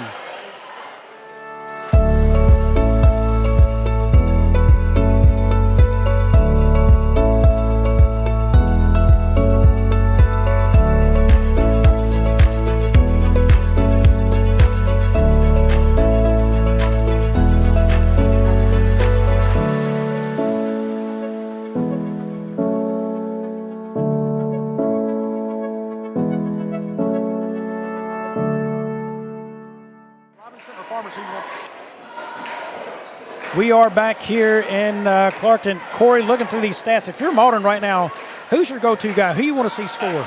My go-to guy, I've got two of them really. You know, I got Q Farmer shooting 62% from the field, and I've got Terrence Robinson shooting 44%. So those are my two leading scorers, and they're also my highest percentage on scores. So if I'm Malden, I'm going to be trying to feed the ball to them as best I can. You know, Q Farmer, 12 points, Terrence Robinson at 13 points. Yeah. So. And both of those guys can handle the ball well. They can do things. Woodard can score, but those guys have been the most consistent. That's right. And they haven't made a whole lot of mistakes, as we've seen to this point, as we'll see who comes back out. Mathis is still down, and it is Farmer, Burton, Woodard, Miller, and Robinson for Malden. For Risco, it is Blankenship, Rogers, Smith, Baker, and Fortner for them. 1:51 left, 2-point lead for Risco right now. Here's the play. It is inbounded to Smith. Full court pressure is applied. They're going to press it. Now to Blankenship. Blankenship looks. He'll bring it up court to Rogers. They clear. Rogers pushes it back outside of Blankenship. Now to Smith. Risco would love to burn more clock and make a basket while doing it. Smith's going to go baseline. Spins out of it. Back to Rogers. They do well on burning clock there. Rogers now drives baseline. He comes out of it. Now back baseline. Head fake. Inside. Fortner. And scores! 4-point lead now with 1:20 left. He kept running that baseline until he got somebody open. He drew one out and found him. Woodard to the corner. Robinson off. No good. Blankenship is going to be pushed from behind by Miller. Well, it is getting close to time for Malden to get a little nervous on this. Miller, that is the 5th foul against Malden, so Miller will go to the line to shoot 2, or I'm sorry, Blankenship to the line to shoot 2. Blankenship, generally a pretty smooth shooter for Risco. He's got a chance to push this out again to the largest lead. There's 5, he's matched it. And a basket here would push it to 6. That would be by far the largest lead for Risco tonight. Yeah, and I would say at 1:10 left, a 6-point lead would be a the way they're playing, it'd be a pretty comfortable lead for them. 6-point lead. It has been an electric gym all night, and let's see if Woodard and company can make it more. Here's Farmer to the lane, up and got the roll. It's good. That's not a kid you want to let drive down that lane. Rogers has it. They bring pressure. Baker has it now. Back to Rogers. He needs to push it. He'll get it across the timeline. Baker has it now. Robinson trying to apply pressure. Fortner down low. Blankenship blocked by Burton.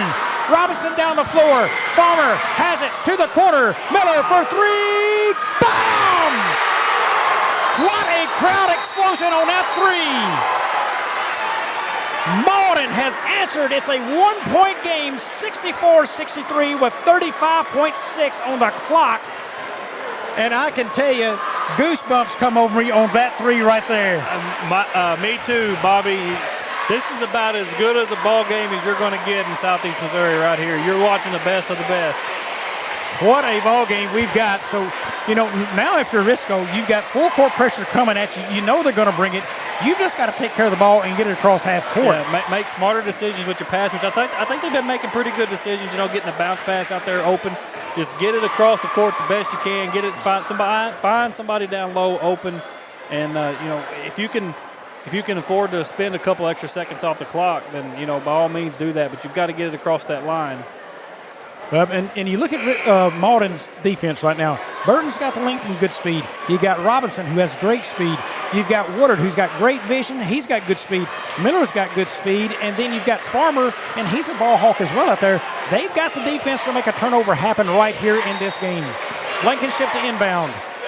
He looks, goes to Rogers. He has hands on him, no call. Fired across, Fortner to Sammy Smith. Drives baseline up, and good! Smith with the score. 3-point game now. Farmer got it. Fakes a 3. Pulls it back. Woodard drives left. Kicks it over. Robinson for 3. Boom! We're tied. 12 seconds left now. Smith has it. Risco sets up for last shot here. Here we go. 6 seconds. 5. Smith sizes up. Drives left. Spins right. He's got to get it off. Farmer. Long shot. We're going to overtime. Folks, what a night in Clarkton. Give me 30 to catch my breath. We'll be back.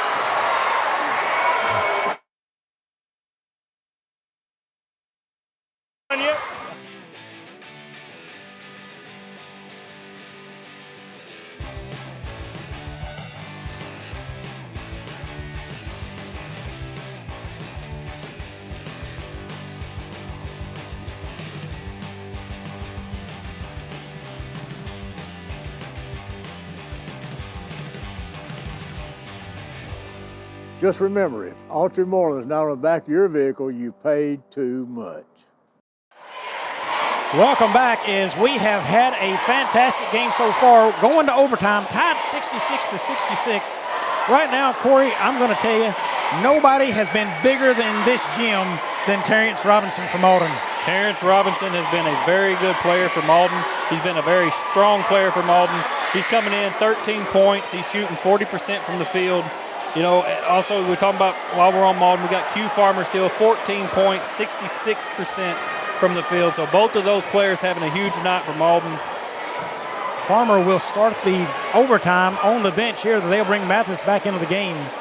You know, and let's go over to talk about Risco just a little bit. We got Sammy Smith. He's got 20 points, but Jim, Bobby, he's only shooting 36% from the field right now. Yeah, and that's an off night for Smith, but, you know, this is not the ordinary team he plays either. Very good competition. Looks we will have Burton and Calvert jumping in here mid-court. 4 minutes on the clock, 66 all. Overtime in Clarkton. Here it is, tip is up, taken by Risco Rogers. Rogers has a clean look, comes up, now picked up by Miller. Off to Blankenship for three, got it! Risco, their first score here in overtime. Woodard now kicks it to Miller. He looks down low, nothing there. Going to send it back out top to Woodard. Woodard to the corner, Redfoot, and we've got a foul on Malden. That's going to be away from the ball right there. I couldn't tell who they called that on. Burton. So Burton picks up the foul. Looks like Robinson and Smith to check in. Burton and Redfoot out. Full court pressure again coming. That is to Smith. He is picked up by Mathis. Smith will turn back left and loses the basketball. Very good defense. Pressure by Malden caused that turnover. Yeah, Mathis put on a really good pressure, really good defense, causing a turnover there by Sammy Smith. The shooter Farmer, he will come in, Mathis out. So shooters all over the floor and a big presence down low right now from Malden. They've got the basketball down three. Screen up top. There's a pick and roll. Three by Woodard, off, no good. Rebound, Calvert taken down by Smith, knocked away.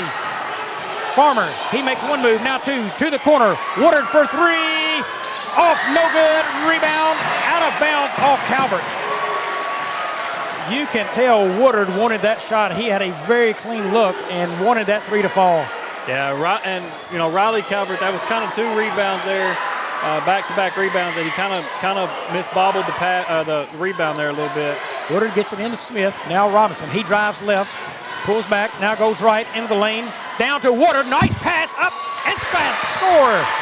1 point game now. Really good feed there by Robinson. Smith, he drives right and is going to pick up a foul from Robinson. Blocking foul there. So now here's one I'm not versatile. I guess that reverts back to the fourth.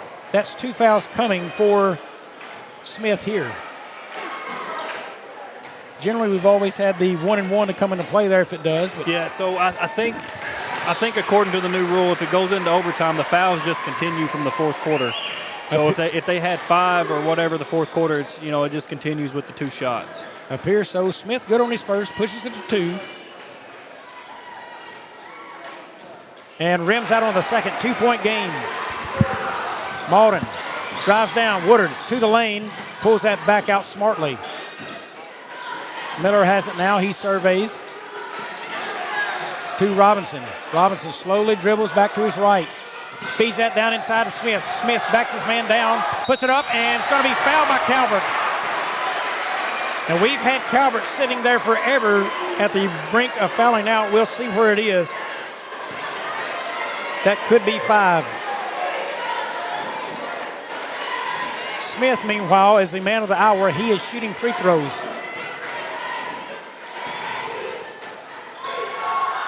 He is good on his first. Well, that is 5 on Calvert, so he is done for the night. Fortner checks back in there, and here is Smith, who has had a really good night coming off the bench for Malden. Chance to tie. Smith is that sixth man that you can just dream of for a basketball team. They got that sixth man that just comes in and produces just as many numbers, if not more, than your first 5, and that's T.J. Smith for Malden. Misses the second free throw, so it remains a 1-point lead, Risco. We've got a timeout by Risco. We're going to take another 30 as well. I'm not sure what it is. We're going to grab a quick one, though. We'll be back here for more. NextEra Energy Resources is the world's largest generator of renewable energy from the wind and sun, and a world leader in energy storage. Since 2016, NextEra Energy Resources has invested more than $339 million in Missouri to fuel local economic growth. Today, our company owns and operates one wind energy facility in the state and is looking to invest even more in the Show Me State. We are committed to being a trusted community partner and look forward to providing affordable, clean, renewable energy for generations of Missourians to come. Back in Clarkton, 70-69. Risco clinging to a 1-point lead. And right now, they've just got to secure the basketball and find really good open looks under the basket. But, boy, there's a problem. Calvert's not in this basketball game. That's right. You know, Calvert fouled out of the basketball game. He fouls out, not having his best night that he can have, but he still had a pretty good night. You know, he's got 9 points and coming in 2 rebounds is what we've got him listed at. So, you know, that's going to hurt down low. That's one of your big guys that's gone down low. On the floor for Risco, it is Blankenship, Rogers, Fortner, Baker, and Smith. Looks like we've got a spill on the sideline of Malden. For Malden, they've got Mathis, Robinson, Woodard, Burton, and Miller. So back to basically their starting 5 outside of Farmer. Farmer is on the seat over there ready to check in for offense. Robinson, the non-starter that's back in the game for him here. So he's been just as good as any starter you would have on the floor though tonight. He is a very good, I think I was just talking about before we took the break, but he's a very good 6th man for Malden Greenway. Lively crowd here tonight, as we've said, packed house, and I would say we're now sitting probably about 95% capacity, maybe a hair more than that.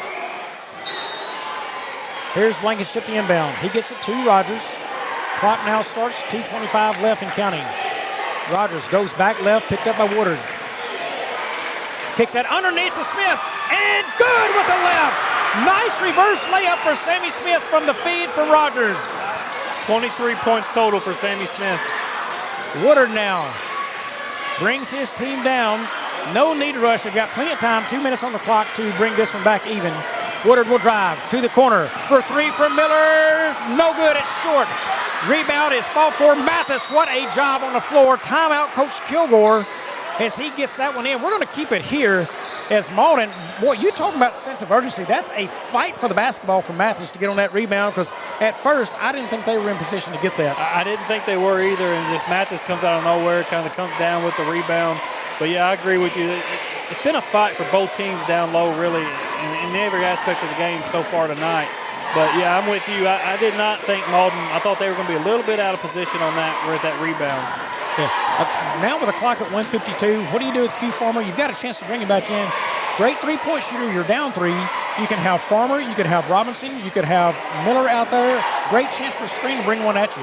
Yeah, Trey Miller's been a little bit off on his three-point, especially around the fourth quarter into now. But, yeah, I'm with you. Robinson and Farmer would be my go-to if I need a three-pointer to get me back in this ballgame. Many options on the floor for him. The only guy probably not shooting 3 is Burton, but he is a threat down low. So chance to screen away. Here comes Farmer. Let's see where he goes. Farmer comes around. Pass comes to him. No open shot, though, but he fires one from deep.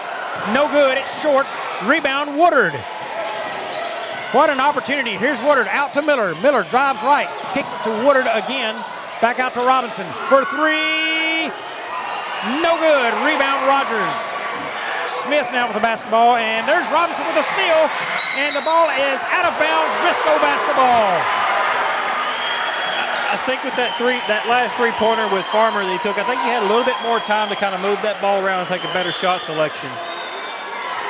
We will reset here. Risco comes back down. Blankenship taking it out. Full court pressure again from Risco, or from Malden on Risco. And there's Fortner, almost lost that as he got kind of in between.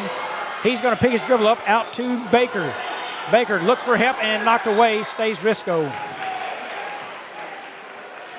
1:22 remaining. 3-point lead for Risco. Blankenship again to inbound.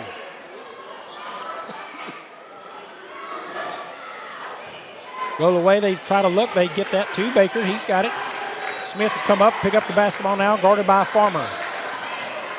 Smith just trying to dribble away as he does. Clears room to Rogers now, picked up by Woodard.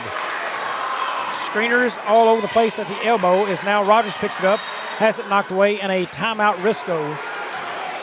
So right now, Corey, we're going to keep it here. It's a 30-second break. Risco's just trying to waste clock. They're up 3, and ball handlers, they've done a good job of handling the basketball, but again, Malden's got enough speed and pressure. They can create a turnover here. Yeah, let's look at defensively for Malden. Defensive rebounds for them, they're coming in at 16 total on defensive rebounds. Blocks, I think we have any listed, but I would be willing to bet that Burton probably has at least 4 or 5 blocks on them. So defensively, Malden has a chance to get a couple more rebounds and a couple more steals and blocks and get right back in this ball game. So it's not over with yet.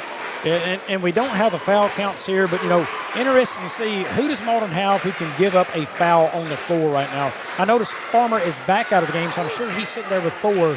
So right now you got to start picking out who do we foul, where are we going, the guy who shot the least. And there's a pass through Smith again underneath, and it's good! 5-point lead. Risco pushes it out further. Same shot that Smith took earlier to push that lead out. Woodard to the corner. Miller for 3. Short, no good. Rebound, Smith. And now they're going to have to think about fouling, and they do. 46 seconds left on the clock, and a 5-point lead with Smith going to the line. I know they probably, in the predicament where they have to foul, Bobby, but I don't know if Sammy Smith is the one I want at the free throw line at this moment. Well, with the time they had on the clock, they've taken several threes the last couple of possessions down from Malden. You've got a man with tremendous size. The starter who was guarding him, Calvert, out of the game as Smith is good on the first. The starter who guarded him, Calvert's out of the game. Why not send that basketball down to Burton, close it to a 1-point game, and play defense? Keep closing it to 1 until you get maybe below a minute and say, okay, now, hey, we got to start doing something. But they could have put themselves in a different position. I think too many threes right here toward the end of this game for Malden may have sunk them. I agree 100%, and I don't know if you caught it, but Q Farmer is now back in the game. Yeah, and there's Smith off with a second. Woodard will have to hurry to Farmer for 3 from the top of the key. He's got it. 3-point basket now brings it a 72-75 game. Only a 3-point game and 38.5 seconds left. Folks, I need one more drink of water. We're going to take a 30-second break and be back here for the rest of this one in Clarkton. We're for agriculture. For growers, doers, whatever it takers. We're for doing things with purpose. We're for the little guy with big guy dreams. We're for agriculture. We're for you. Nutrien Ag Solutions, leading the field. Welcome back as we have got a 3-point basketball game here with 38.5 seconds left. Risco by 3. They've got the basketball coming their way to inbound. Surely the full court press is coming. They're going to try to get a quick steal. If you can push it to the corner is where you'd like to go, Corey, and trap there if you're Malden. Don't foul right away if you can get a trap and a turnover. Yeah, try to get that trap, get a turnover, and get another 3-pointer. Blankenship running the baseline to Baker. Baker back to Blankenship. They're trying for the trap before the foul. Brings it up, picks up his dribble, pass down court, and it's Baker, and he's fouled by Mathis. That is the right call. Mathis did bump.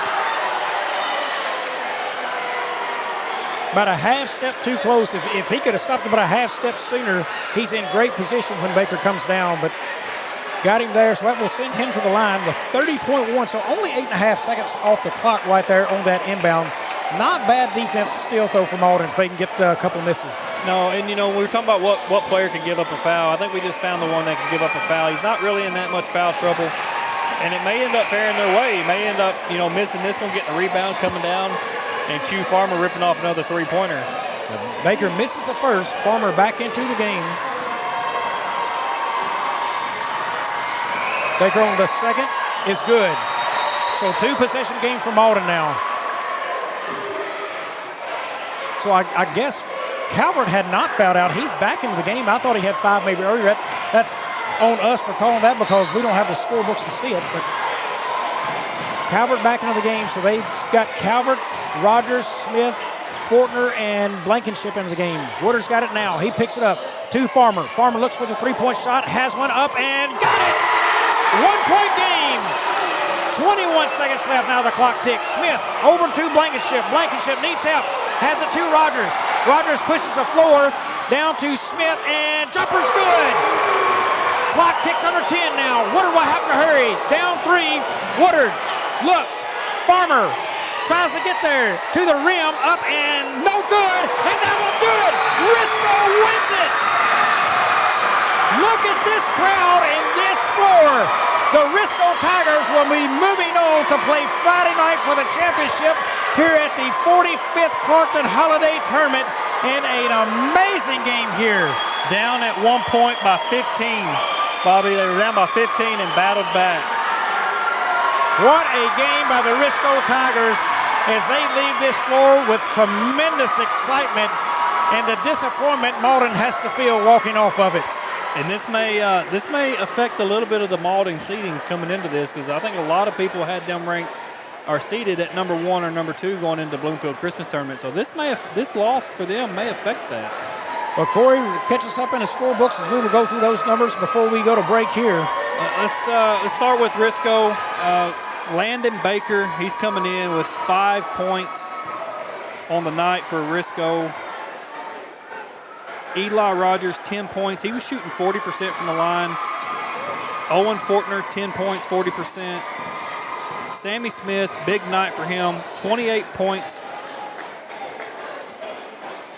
28 points, 42% shooting for him. Rebounds for Smith is going to be 14 rebounds for Smith. Another big night, Aaron Denson, he had 6 points, 40%. He had two three-pointers.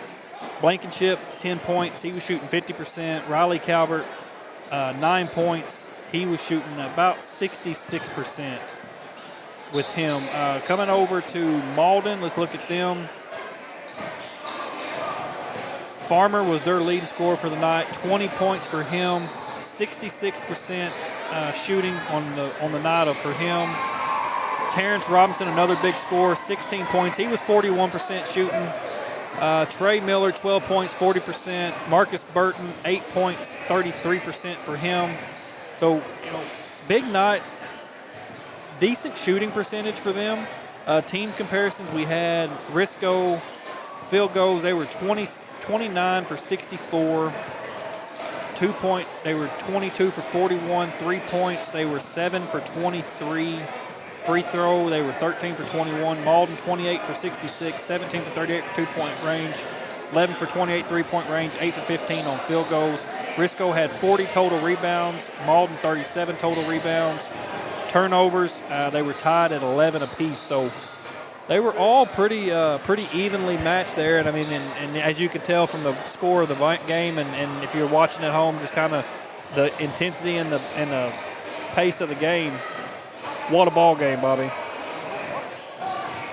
What a game. And, I think the one thing that's going to have to stand out in Malden's mind is not being able to close out games when you had leads. When you have that 9-point lead, you got to be able to push it to 15. When you got your foot on their throat, keep it down. And they just didn't do it.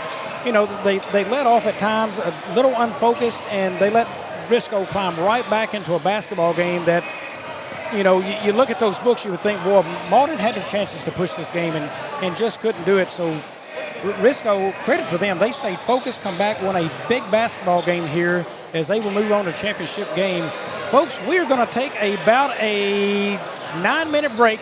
We will be back here about 3 minutes to go before this game to break this one down for you. What a game here, but we've got one more to go. Stay with us here on A-Corp Sports. We will see you in about 9 minutes.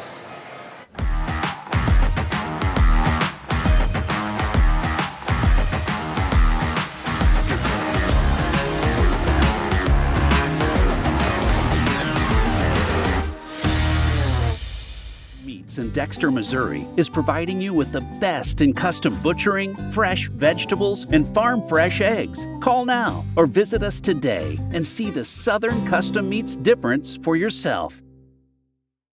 When we look, we listen. When we evaluate, we understand. We get you to the right number without treating you like one. At Southeast Primary Care, we know your relationship with your doctor is one of the keys to get you better and keep you well. Our network of providers connects you to the brightest minds and latest technologies. It's a healthy relationship. Southeast Primary Care, always by your side.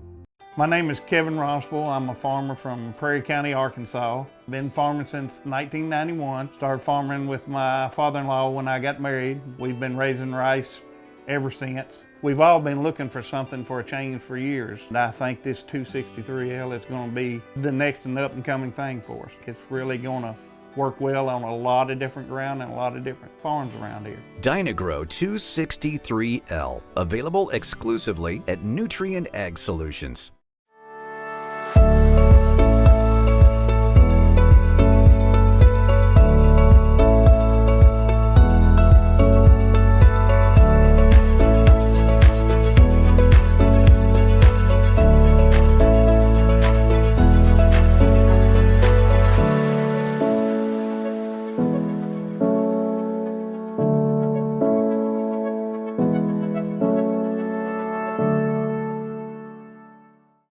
Do you need personalized merchandise? Trying to celebrate the season of that big state run? Then Juju Promotions in New Madrid has you covered. Whether it's heat presses, screen printing, or embroidery, we always have an option that will leave you satisfied and looking your best. With seasonal styles and plenty of accessories, there's something here for everyone. So come in and shop around. You'll be welcome with a smile and leave more fashionable than ever. Call us at 573-748-4040 or visit us in New Madrid.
At Young Real Estate, we're Southeast Missouri, just like you. We are parents. We support local education. We are grandparents. We are active in our community. We are patriots. Serving all of Southeast Missouri, and we are here for you. We are young.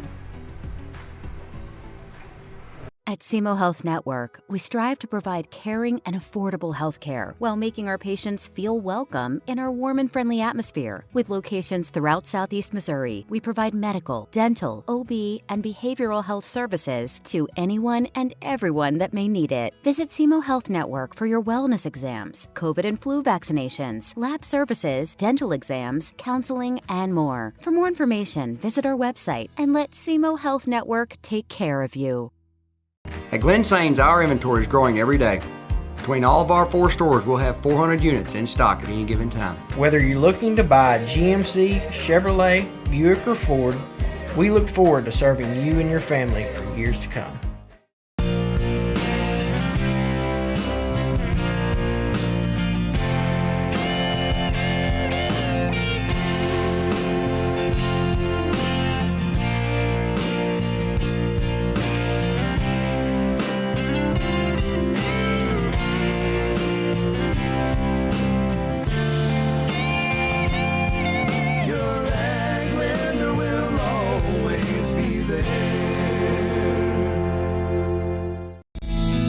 First State Bank and Trust wants to thank the Dexter community for 20 years in business. We're there for you for your first paycheck, buying a home, opening a small business, starting a family, or planning to retire, and everything in between. We're the local bank you know and trust for all of your financial needs. Visit fsbtrust.com or stop by our Dexter branch to explore all your financial options.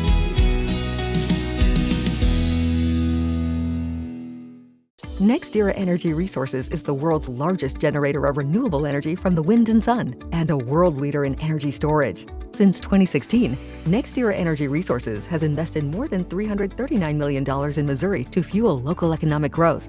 Today, our company owns and operates one wind energy facility in the state and is looking to invest even more in the Show Me State. We are committed to being a trusted community partner and look forward to providing affordable, clean, renewable energy for generations of Missourians to come. What First State Community Bank means to me is, it says it in its name, community. We're family, we care about one another, whether it's in our Simo markets or we can reach out to someone in Farmington, Columbia. They're always there to assist. We are very customer focused. Our employees do a great job with listening to the customers. The tellers know 100% of all customers by their name. If you want to feel at home, then walk into the doors of First State Community Bank.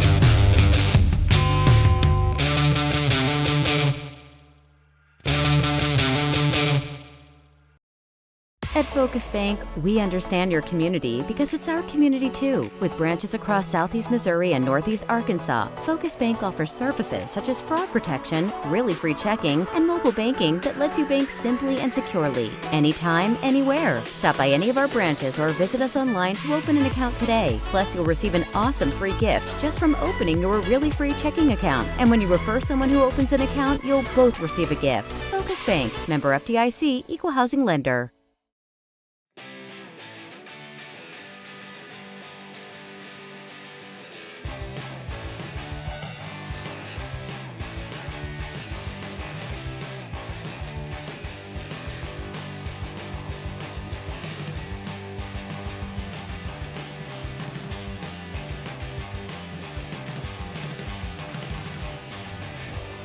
Just remember, if Autry Moreland is not on the back of your vehicle, you paid too much.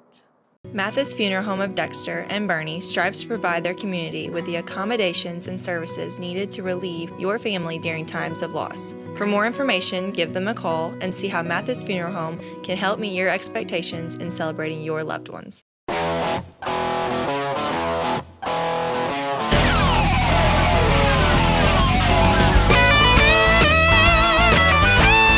We're right here at King Jerry Lawler's Hall of Fame Bar and Grill on world famous Beale Street, and as you can see, oh my gosh, we have the best barbecue ribs in Memphis. Oh my gosh, the gumbo is out of this world, but you gotta try the King's Triple Decker Slam Burger. You'll love it.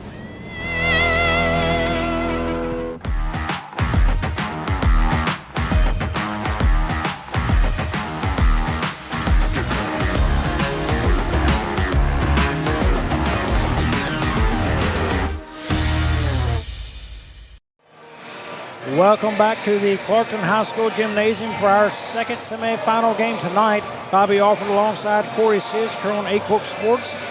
Corey, we've got the number 2 seed Portageville Bulldogs and the number 3 seed East Carter County Redbirds coming in. I don't know if they can match last game, but boy, this looks like to be a good one as well. It should be a very good one, Bobby. The East Carter Redbirds come in with a record of 5-2.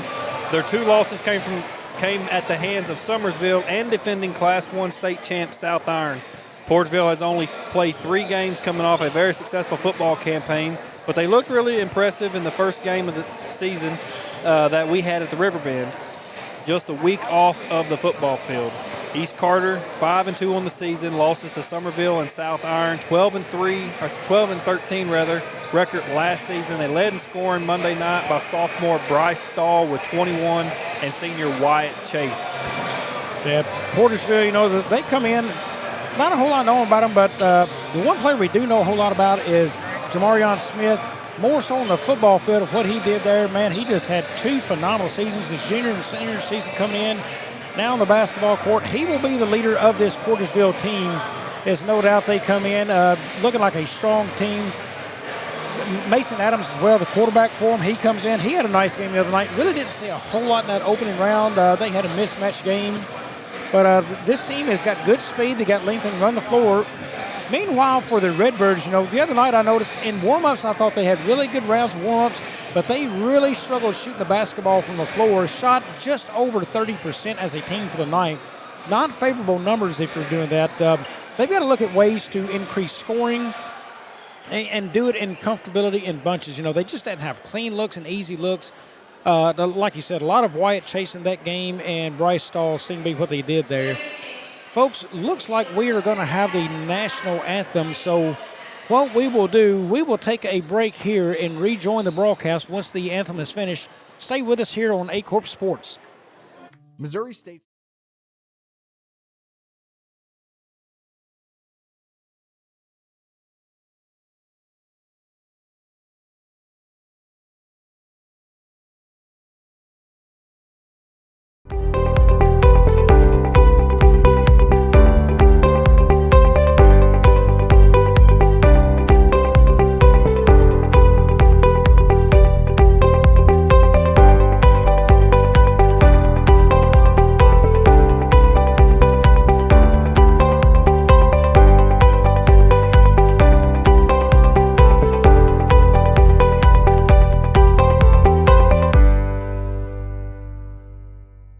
Growing cotton in the Mid-South is hard work. As a farmer, you make tough decisions every day. Choosing a cotton variety shouldn't be one of them. Next-gen brand varieties from Americot are bred specifically for cotton growers like you. We're 100% independent and farmer-owned. Plant cotton that works as hard as you do. Americot. All we do is cotton, all the time. We are back here live and getting ready for tonight's starting lineups, as we will have the visiting East Carter Redbirds and the Portageville Bulldogs getting ready to play here. And right now, Corey, I'm just waiting on the announcers to get it going. Here we go.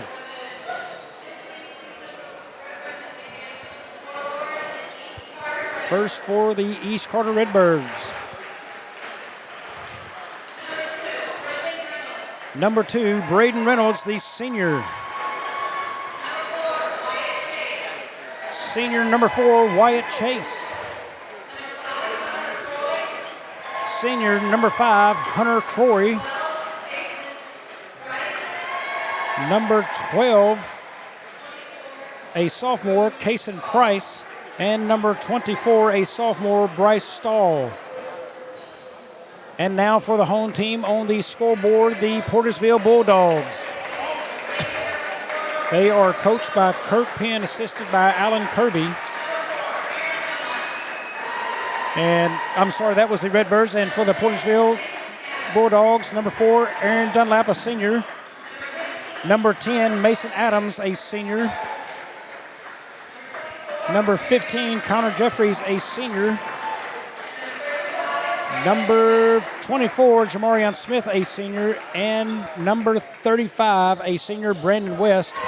The Portageville Bulldogs are coached by T.J. Smith, assisted by Jalen Mosby, Nathan Hampton, and Jordan Bidwell. And again, the East Carter County Redbirds are coached by Kirk Penn, assisted by Alan Kirby. You know something very interesting, Bobby? Kirk Penn is a alumni of Portageville High School. How about that, alumni coaching against his alma mater? Jumping for Portageville, it is Smith, and for the Redbirds, it was number 4, Wyatt Chase. Tip controlled by the Redbirds. Price will bring it up. Price kicks that off to Coy. Now Price back to Reynolds in the corner. Now back out to Price. He'll work around top against the zone of the Bulldogs. Reynolds now will survey, kicks it back to the corner. Hunter Croy brings that back out top. Right now, Patience moving around the top and try to do a little trap there. Baseline now, Price. A lot of movement in a corner. Very close quarters for the Redbirds. They clear and reset up top. To the corner now. Here comes Price back around. Look baseline, nothing there. Brought back and out left. Here's Price from the corner, three, no good. Rebound by West. He'll kick that up. Smith runs the floor well. Gets it up, stops in the lane, jumps, no good. Out of bounds. Looks like that will go back to Portageville. I think they could have maybe done a better job at maybe slowing that down just a little bit instead of just trying to go straight for the basket like that. You got time. Let's slow it down. Make some passes around the arc. Yeah, not a whole lot of angles there for Smith to work with. He just kind of charged in. But nonetheless, they get the basketball back. Mason Adams kicks it to the corner. West for three, no good. Rebound, Dunlap, up and no good. Rebound, Dunlap, back up and good.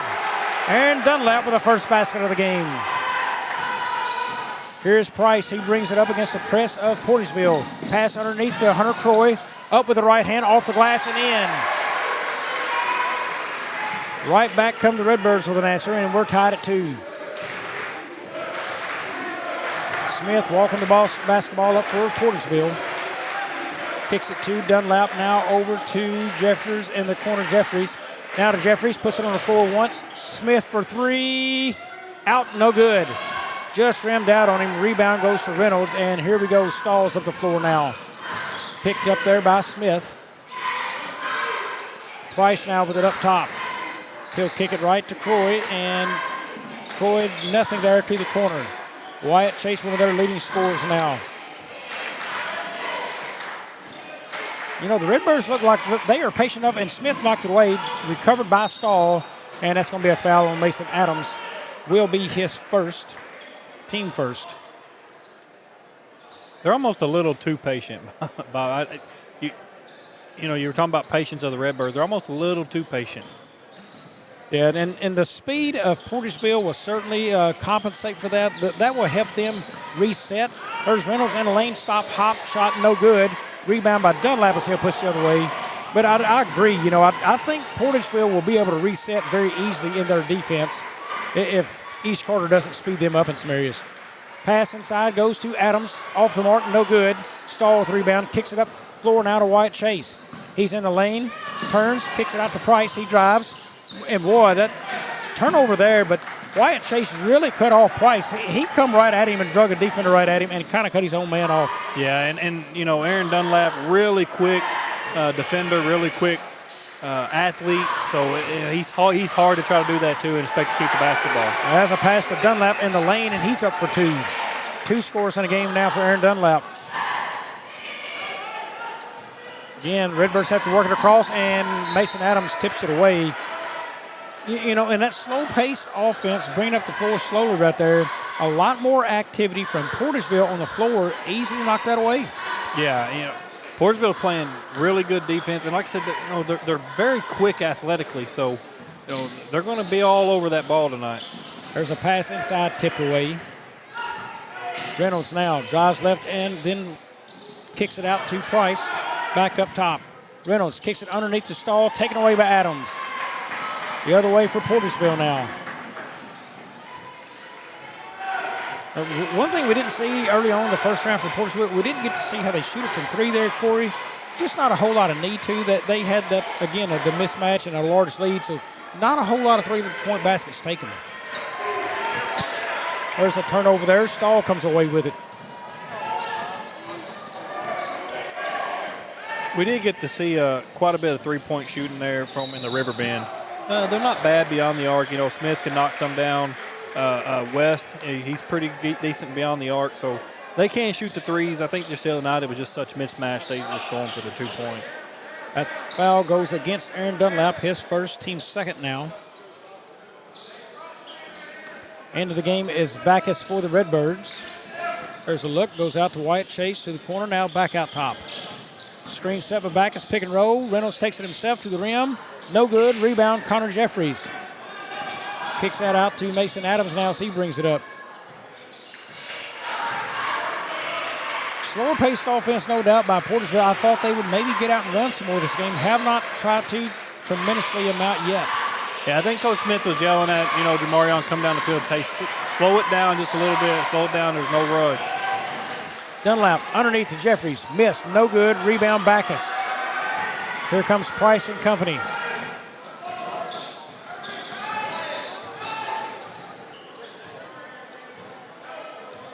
Portageville now sets up in their manned up defense. And Price looked for the help, and he was going to kick that down and slip.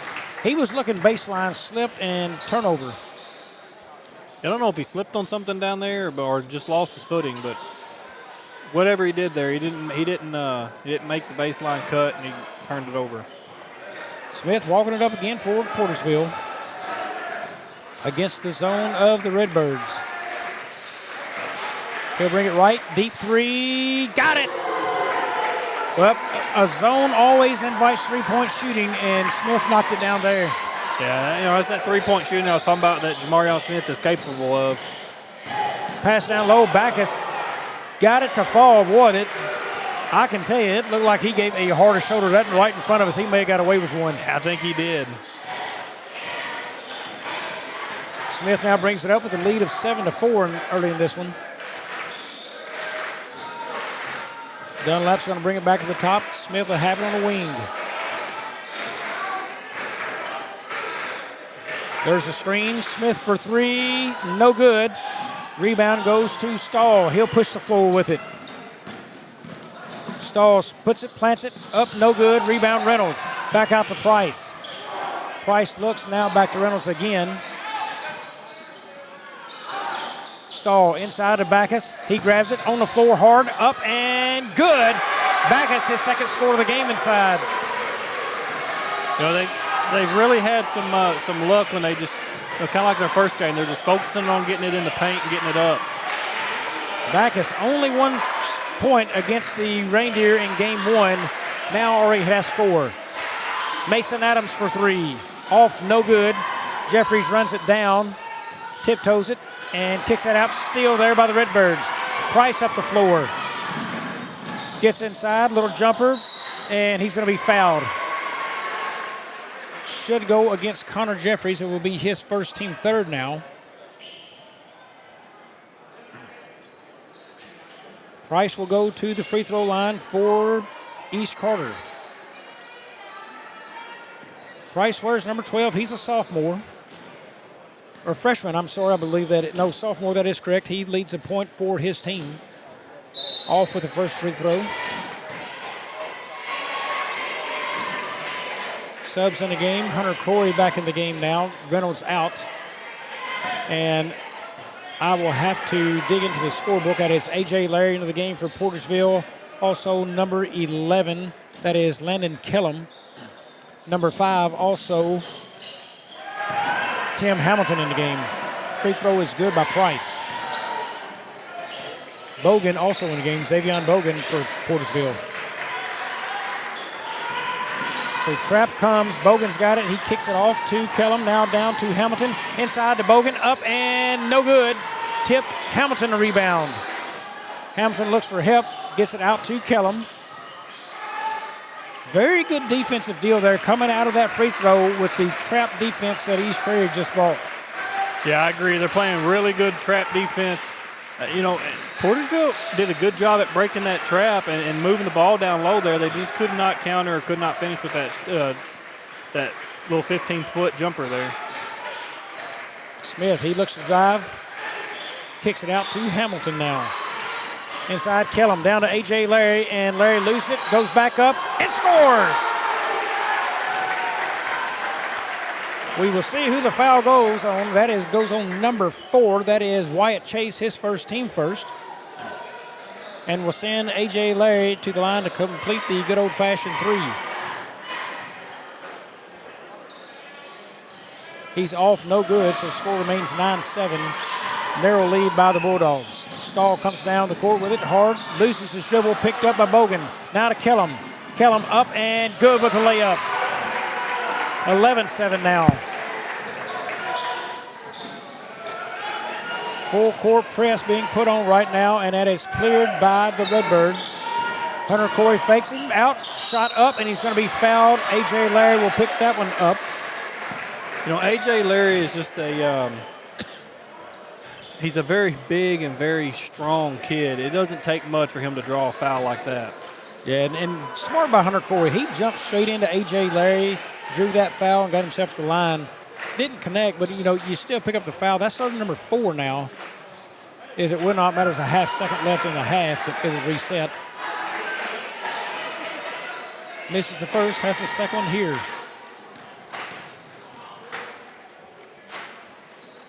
Second is good, 11-8.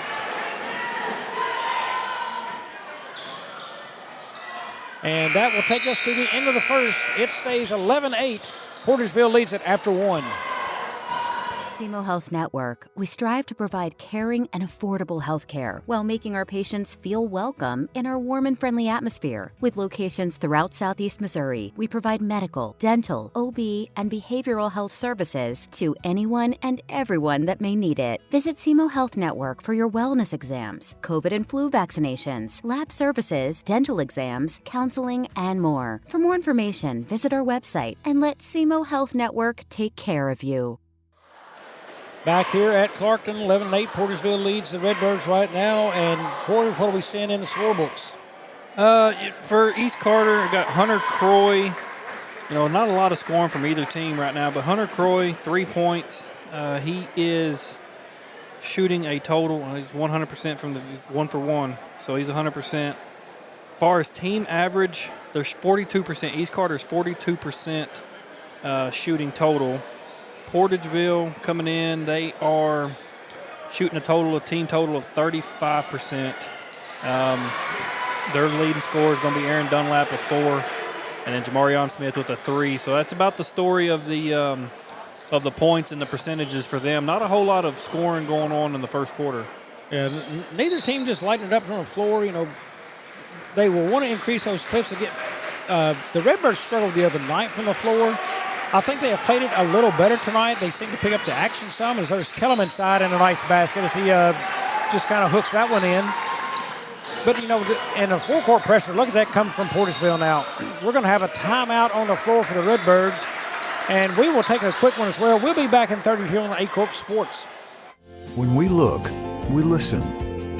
When we evaluate, we understand. We get you to the right number without treating you like one. At Southeast Primary Care, we know your relationship with your doctor is one of the keys to get you better and keep you well.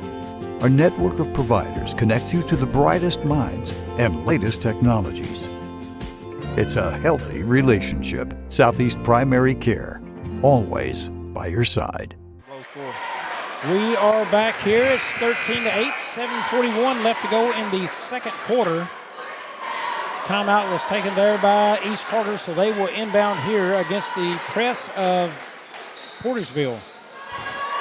Yeah, Portageville did a great job at pressing that corner down there and forcing East Carter to take a timeout. Yeah, the trap was coming there in the corner where it was inbounded to. Price a little undersized, a little tougher for him to fight through that press as well, or that trap. As now, again, Portageville doing very good with that, and come down, Wyatt Chase had it, lost it. Kellum now up and good. Kellum, 2 quick layups here in the second quarter for him. Reynolds now will try to dribble out of this, and he has it up to Wyatt Chase. Up to Hunter Corey. Corey up and couldn't get the basket to fall. Backus rebounds, knocked away by E.J. Larry. Smith pushes the floor. Smith is going to go up off the glass. No good. Rebound, Backus. Backus pushes up or off to Price, and Price loses it, and he's out of bounds. That will go to Portageville. Well, right now, Corey, you can tell the pressure from Portageville is going to give East Carter fits tonight. They haven't figured out really how to break that press yet for them. But, yeah, I agree with you. I think from Coach Smith, I'm just going to keep playing the same press I've been playing, try to get my points and my lead a little bit more increased before I back out of it. Smith has it up top. He's patiently looking at the floor in the offense. He'll push it right now back center. Bogan pushes it back center. Kellum looks for 3. Off, no good. Smith with a rebound deep. He's going to drive into the lane, jumper, no good, and that's going to be chased down by Stahl. Stahl now brings it up the floor, off to Price. He'll go right toward the baseline, cut off there by Bogan. Price now looks for help, and it's knocked away. Portageville has it. Here comes Kellum up the floor, over to, and that's just going to be a tough pass for a smaller Hamilton to handle, and that's out of bounds. East Carter basketball. Yeah, I think Kellum would have been better off maybe in that scenario, just going ahead and trying to finish out the shot, going up with it. If he missed it, I mean, he still had a chance to get his rebound, but I think making that kind of pass to somebody down low like that with the size advantage just made it turn over the basketball. Yeah, and with the height advantage, he's going to be able to elevate above his man and get the shot, no doubt. Adams gets it in to Dunlap. Bogan will clear up top. Now off to Mason Adams. Just checked back in the game. Connor Jeffries as well checked back in. Bogan for three, off, no good, out of bounds. East Carter basketball. You know, Gordon, 2 nights in a row, East Carter playing games. They've had the long drive. Yes. It's never easy to get to a place like East Carter, Doniphan, any of those areas. There's always a long drive. Price drives baseline jumper and got it to fall. Nice pull-up jumper there by Price as he makes it a 15-10 game now. Bogan has the basketball, brings it up, kicks it off to Dunlap. Dunlap back to the top. Dunlap drives inside, kicks it to Jeffries, and it goes out of bounds.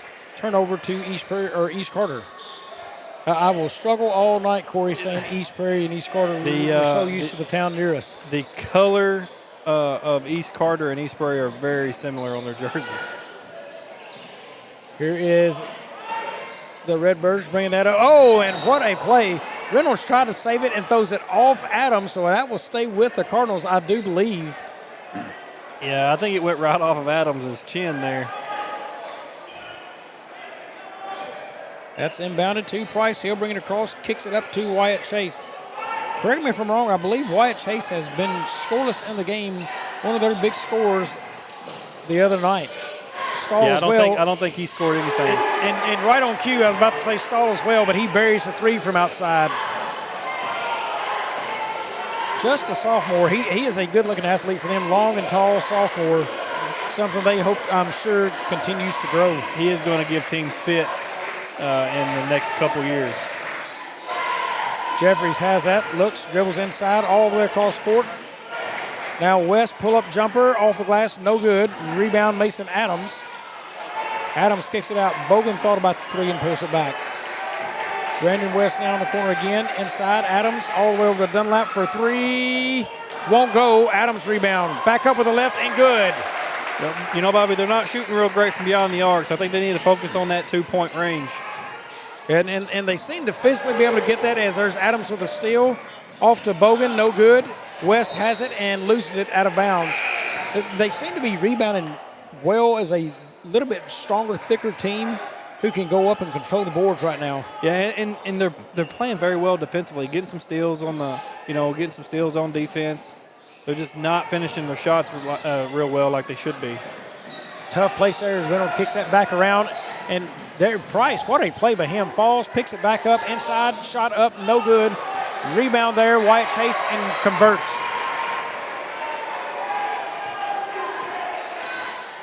Portageville now will bring that up with Smith with the basketball. Now the Redbirds have extended their trap defense, and here comes Jeffries on the baseline. Gets it blocked there by Reynolds. Taken down, and we're going to have, I believe, a jump ball. Right now, the defense has pulled East Carter back into this basketball game.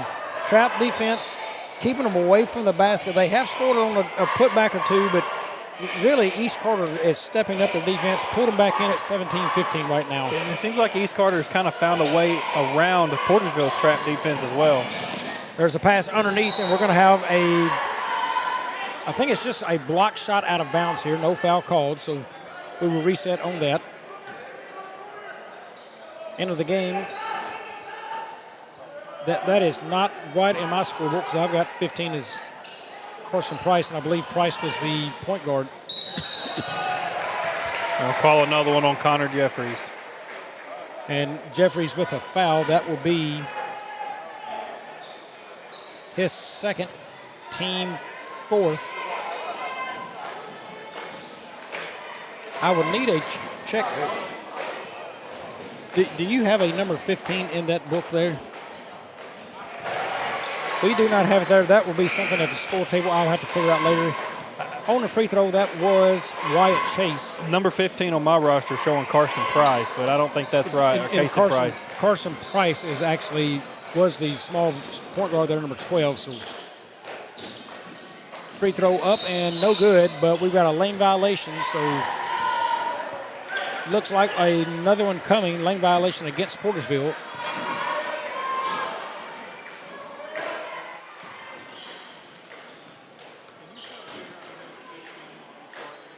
And there is Wyatt Chase, up and good with the second free throw there. So we've got a tie ball game, 17-17, 3:36 to go here in the second.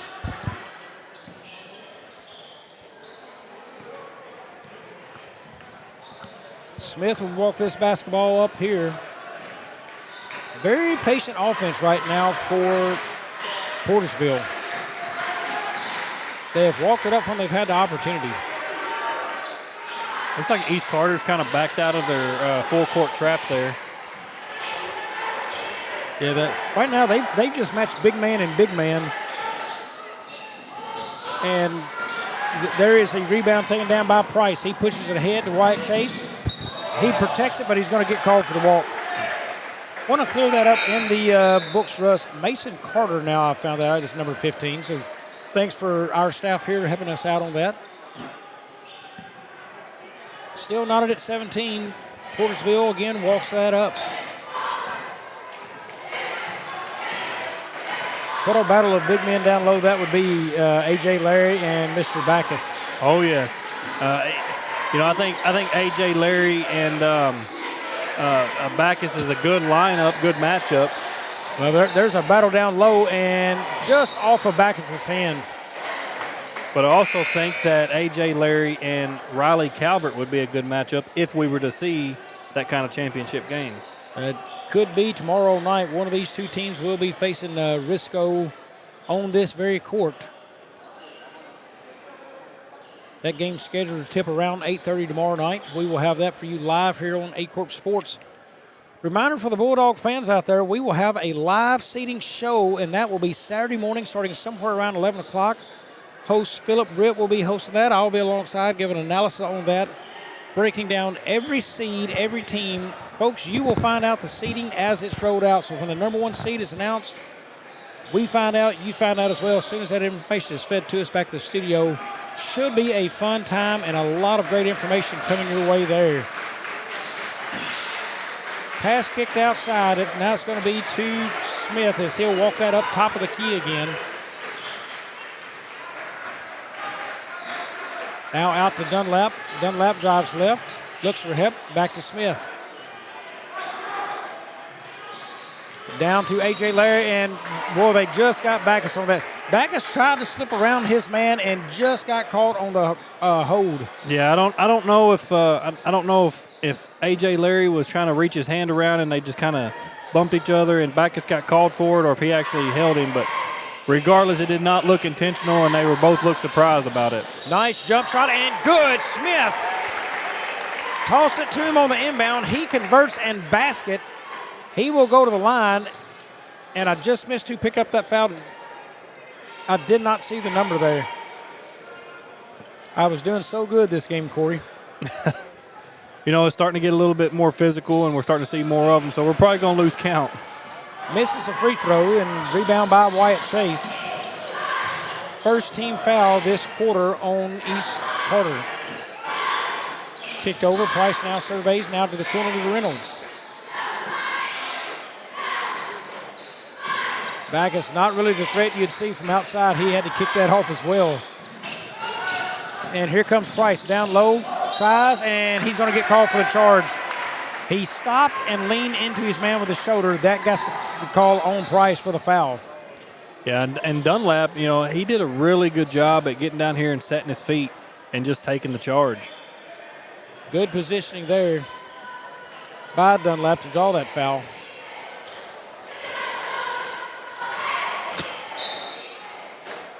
Hampton inbounds to Smith as he'll bring it up. In case you does not know, Smith was the Carr Trophy winner for football in Southeast Missouri. Yeah, just a fine athlete. That pass knocked away by Stahl is going to be called a kick, so that will remain with Portageville. And I don't know if you know, Bobby, but he will be playing in the All-American Bowl in Nashville in January. I did not, so Nashville, Tennessee, be ready because Demarion Smith will be coming to put on a show, and he put on several of them here in the Boot Hill this year. And that is going to be a foul against Smith. They're going to get him for the armbar there to the push-off.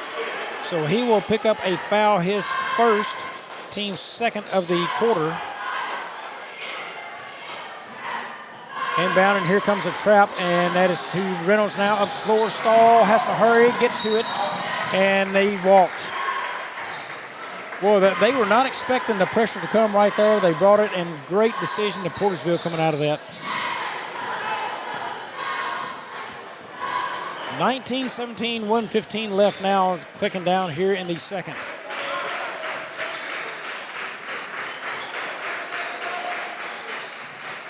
Smith now throws it up top, over the top of A.J. Larry.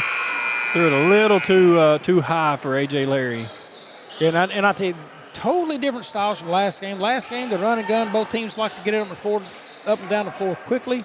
This game, these teams would rather trap it, work it slow, bring it up slower, survey the floor for the offense. Up to Stahl now as he brings it up to the rim. He's going to be fouled by A.J. Larry and go to the line for two. I think that's going to be A.J.'s second personal foul. Second on Larry it is, and the third team foul. Stahl to the free throw line for the first time tonight. Mason Adams to check back in for Portageville. Stahl is up and good on his first.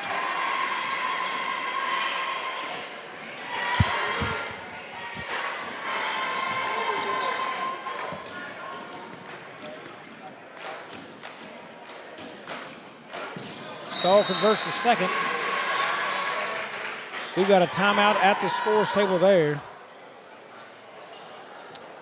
That score tied it at 19, so timeout at the table. Corey, what have you got for us? I saw Coach Penn coming over and kind of saying something to the officials, so I don't know if there's a little bit of confusion there at the scores table or what, but there was a little discussion between Coach Penn and the official before he went over to the scores table. We've got a 19-19 in our books. Looks like they're good as they're well, so back to action here. Here we go, Portageville basketball. Clock under a minute now. Walks it up, kicks it right to Bogan. Bogan now to Kellum on the baseline. Back to Bogan. You can see the clock tick, and they are settled for easy. There it is into Bogan in the paint. He looks, spin around jumper, won't go, no good. I really thought that Portageville might hold for the last second three there against the zone. Yeah, you know, Bogan just kind of does a little turnaround blind shot there. Hunter Corey drives with his left, kicks around to Backus. He picks it up, still there by Mason Adams. He's got a chance to put a basket up and does with a layup. Clock now ticks down to 10 seconds. They will have to hurry. They've got their trap on. Still, Bogan has it to Smith. Smith drives right, shot up, and no good. Rebound, East Carter, and that will take us to the half. It's 21 Portageville, 19 East Carter. Folks, we will be back in about 7 minutes to get you ready for the third quarter here on A-Corp Sports.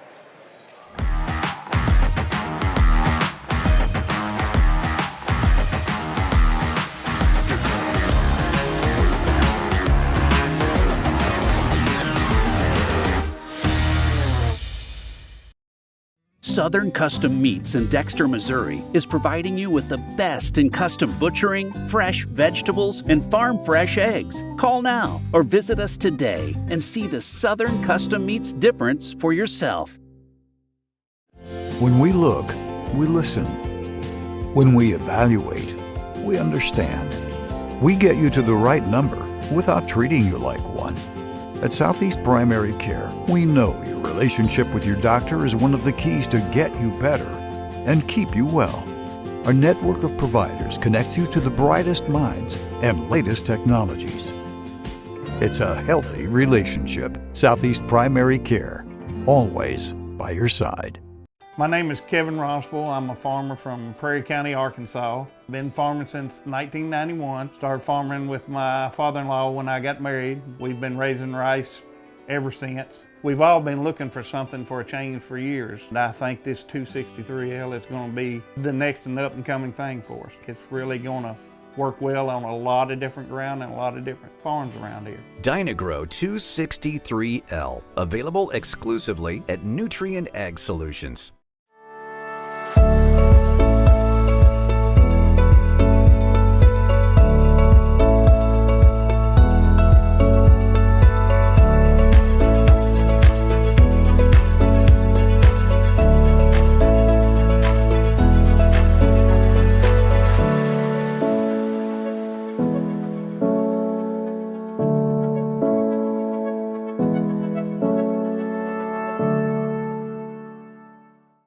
Do you need personalized merchandise? Trying to celebrate the season of that big state run? Then Juju Promotions in New Madrid has you covered.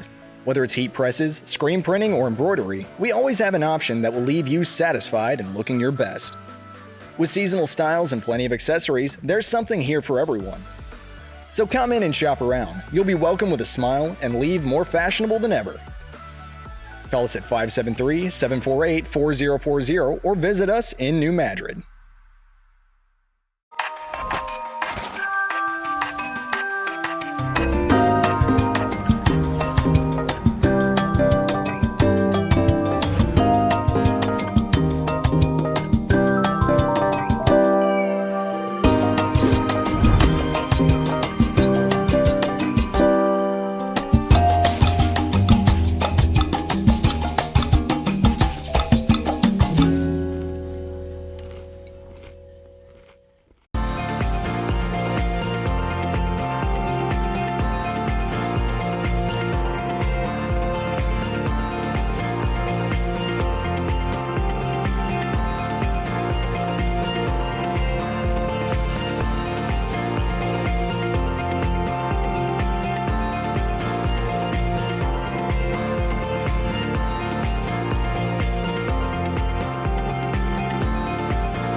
At Young Real Estate, we're Southeast Missouri, just like you.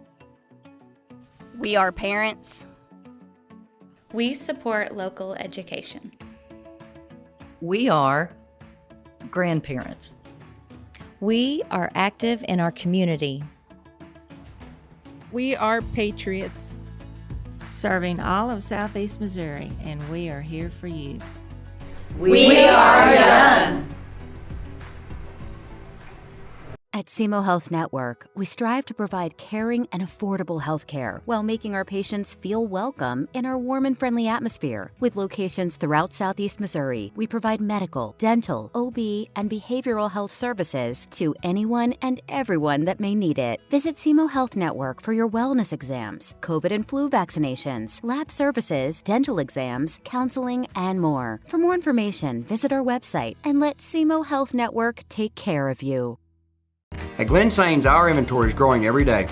Between all of our 4 stores, we'll have 400 units in stock at any given time. Whether you're looking to buy GMC, Chevrolet, Buick, or Ford, we look forward to serving you and your family for years to come.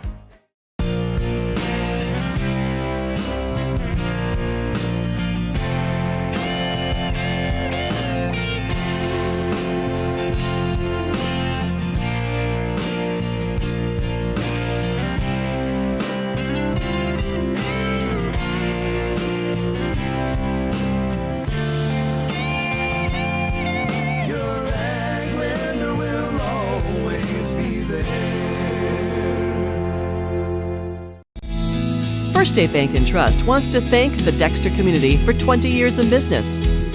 We're there for you for your first paycheck, buying a home, opening a small business, starting a family, or planning to retire, and everything in between. We're the local bank you know and trust for all of your financial needs. Visit fsbtrust.com or stop by our Dexter branch to explore all your financial options.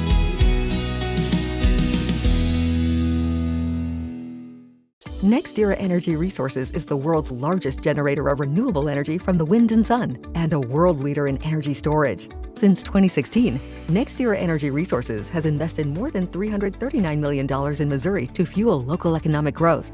Today, our company owns and operates one wind energy facility in the state and is looking to invest even more in the Show Me State. We are committed to being a trusted community partner and look forward to providing affordable, clean, renewable energy for generations of Missourians to come.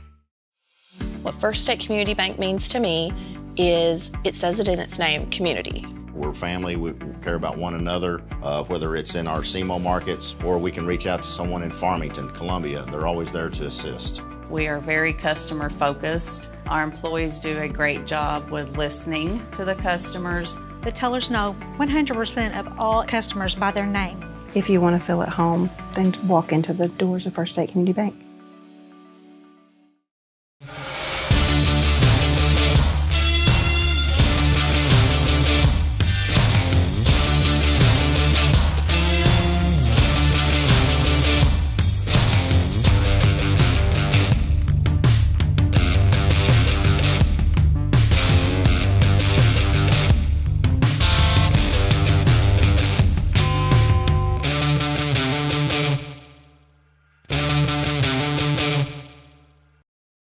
At Focus Bank, we understand your community because it's our community too. With branches across Southeast Missouri and Northeast Arkansas, Focus Bank offers services such as fraud protection, really free checking, and mobile banking that lets you bank simply and securely, anytime, anywhere. Stop by any of our branches or visit us online to open an account today. Plus, you'll receive an awesome free gift just from opening your really free checking account. And when you refer someone who opens an account, you'll both receive a gift. Focus Bank, member FDIC, equal housing lender.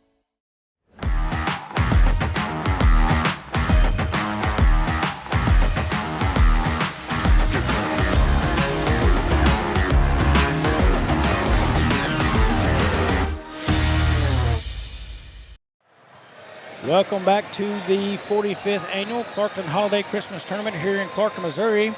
Folks, I want to let you know more exciting news this week on A Corp Sports is on your way. We will be adding some archive games that aired originally on YHC TV, your hometown channel, during 2006 and 2007 school year. We will be adding the YHC regular season basketball broadcast and the 50th Bloomfield Christmas Tournament for the December of 2006. You can find them beginning Saturday afternoon on the A Corp Sports YouTube channel. Corey, what have you got for us on the game for the stats when these two teams catch us up? Portageville overall, they're 10 for 30 from the field, 33%. And that's just on their 2-point range. 3-point range, they're 1 for 8, 12%. They're not shooting very well from either 2-point or 3-point range. East Carter, they are 6 for 15, a little bit better with 40%. They are 1 for 2 from the 3-point line for 50%. So East Carter shooting a little bit better, but still both teams not shooting very well, Bobby. You know, the one thing I saw in that is look through that, East Carter only has 15 shots taken this whole game. Portageville has 30. Now, East Carter finds themselves in a game right now, 21-19, but they have got to find ways to get more shots on the basket. Yeah, Portageville, you know, I think that's the tale of the tape really for them is that they've just been able, and I think you can credit their, they're double their shots. I think you can credit that to their successful press that they're doing, their full court trap, their full court press. They've been very successful in that. They've gotten a couple steals off of it, which has in turn led to more shots. So I think if East Carter finds a way to get around the trap on Portageville, they're going to reduce their shots, and then they'll be able to get more shots off in return. So, team leaders in the game, Wyatt Chase only 4 points, Bryce Stahl 5. For Portageville, Jamarion Smith 5 points in the game. I think both teams would like to see their, what I would say, star players or leaders step up and be able to do a little bit stronger scoring right there. But slow-paced game, a lot of tight defense. It's been a struggle. Yeah, it has. It's been a good game, but it's been a struggle game for both teams. Here we go. We are set to start the third quarter. It will be Mason Adams of the Portageville Bulldogs inbounding the basketball. And that will be Jamarion Smith out top to take it. Here we go, and we're underway here in the third as Smith will cross the timeline. Zone defense again for the Redbirds. West drives, kicks it out to the corner. Dunlap for three. Got it! starts it out. They were 1 for 8, make it 2 for 9 now as they bury the 3. Nice ball movement to find Dunlap in the corner. Quick answer from Portageville as we get under the way, and now here is East Carter with their turn. Reynolds looks back out top to Price. He kicks it over. Chase did not want to take that 3 there. Now looks stall again. He'll drive right. Spin move in the lane. Shot up. Boy, Smith had him defended well. Rebound there, Jeffries. You know, Bobby, one thing I just seen on that, you know, they had a couple seconds there where they had the possession. I didn't see a single screen set by the offense. And that's something I noted, you know, the other night. They don't run a whole lot of screens to free up shooters right there. Here's West in the corner for 3. Off, no good. Rebound, Dunlap. Up, blocked there by Chase. Nice block by Wyatt Chase. To your point there, they didn't do a whole lot of the screening, and I thought they would be better at it. But something they could do to free up some shooters, because it looks like they may have some shooters when you watch them in warm-ups, but just not a lot going on there in the offense to do that. Yeah, they're not, you know, maybe if you set a screen, you can get some more of your shooters to get some shots off. And you could do that against the zone out top, That's set right. a ball screen, zone the top guy there against it, and free up a guy. Here's Hunter Croy. He drives lane, shot up, no good, knocked out of bounds. It'll stay with East Carter.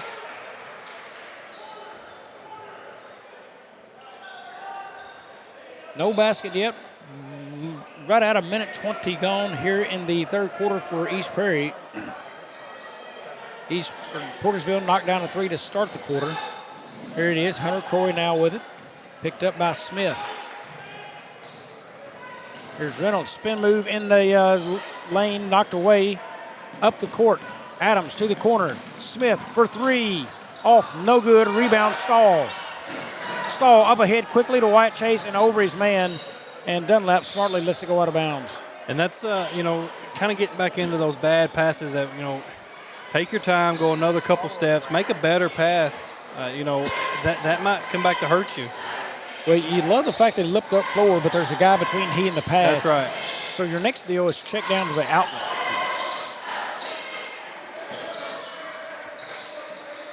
Smith now will come back right, kicks it over. Dunlap for 3. Got it again. Dunlap, 2 threes to open up the third quarter here. So far, a little bit better for Portageville beyond the three-point range. Portageville extends their lead to 8 right now over East Carter. And there's a foul on Smith. That will be the second on Smith I have. First team foul of the third.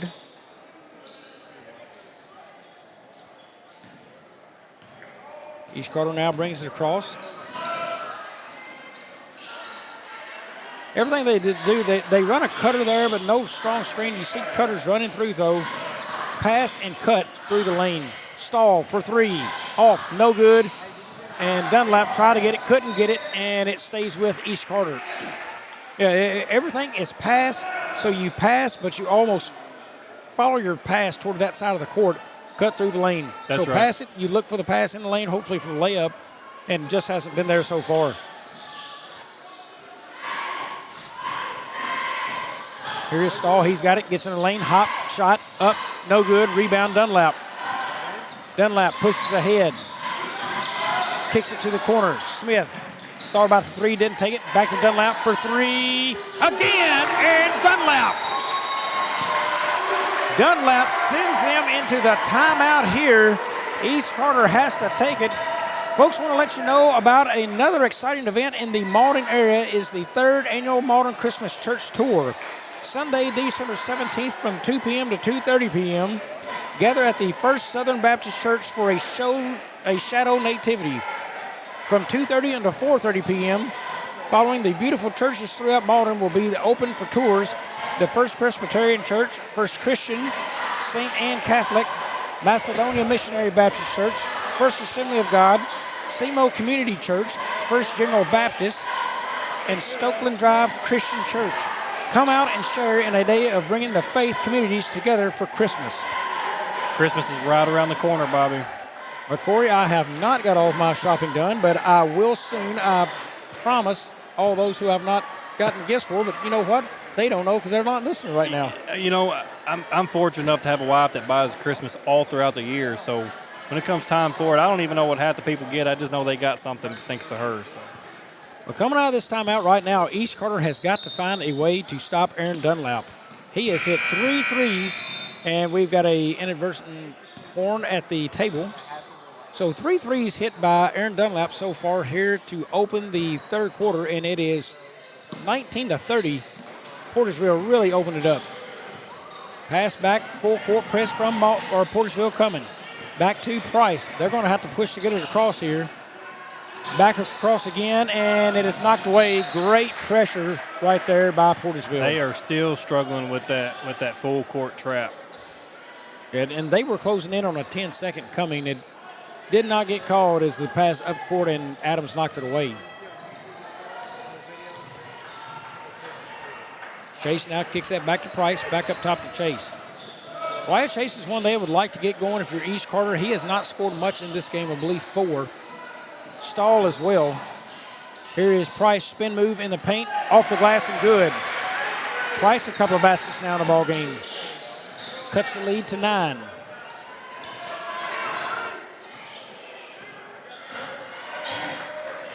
Smith now brings it up. They will slow play again to the zone down the baseline of Jeffries.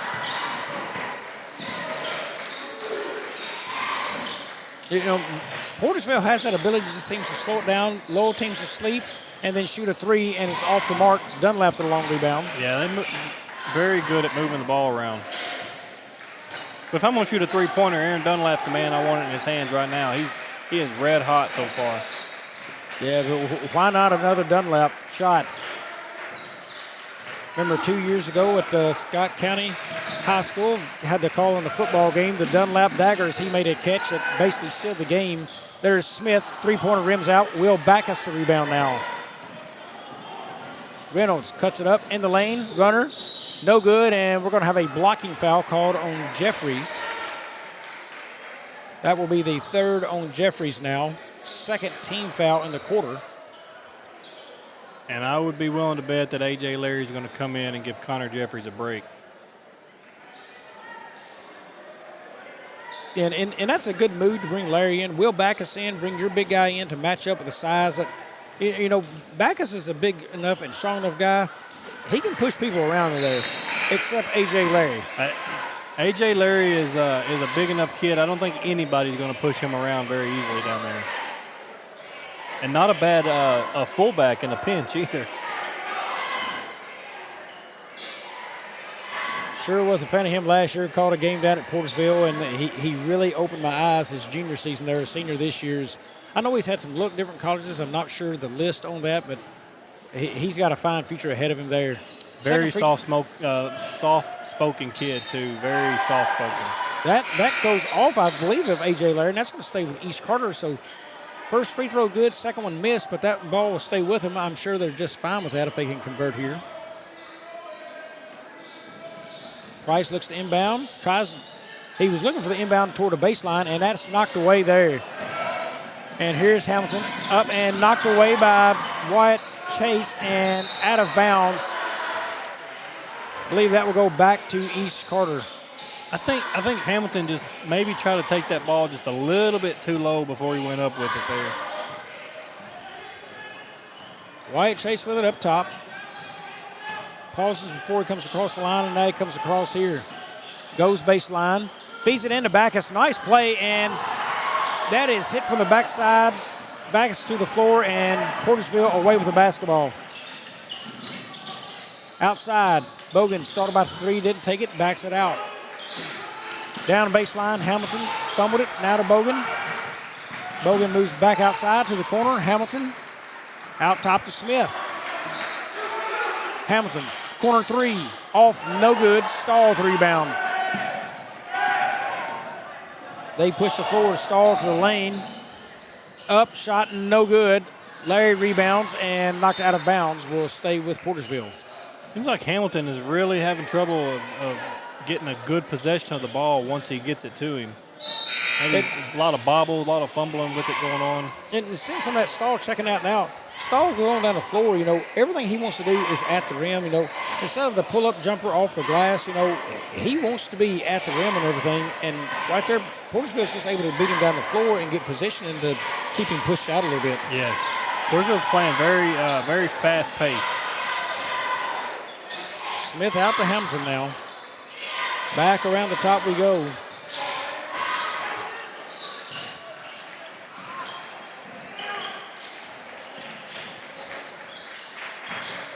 Portageville content was running a little clock and good ball movement down to Larry.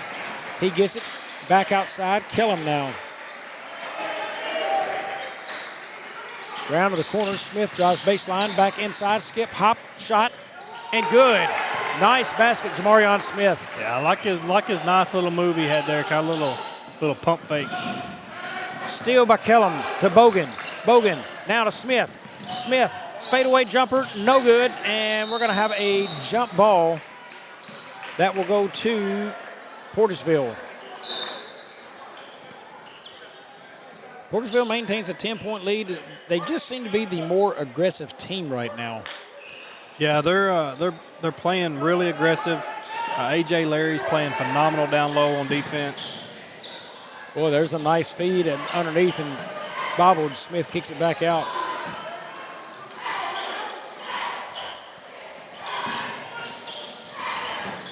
Hamilton down low. Larry blocked by Stahl. Big block right there by Stahl. Boy, that was right in our front window there, Corey. He came out of nowhere. And that should have been a walk called. He had the ball and got up off his knees. Not called and missed shot. Yeah, I think Portageville got away with a turnover right there on that one. Yeah, good timeout, too, by East Carter as they were trapped. They've got one. We will take one as well. We'll take a 30 and be back here on A Corp Sports.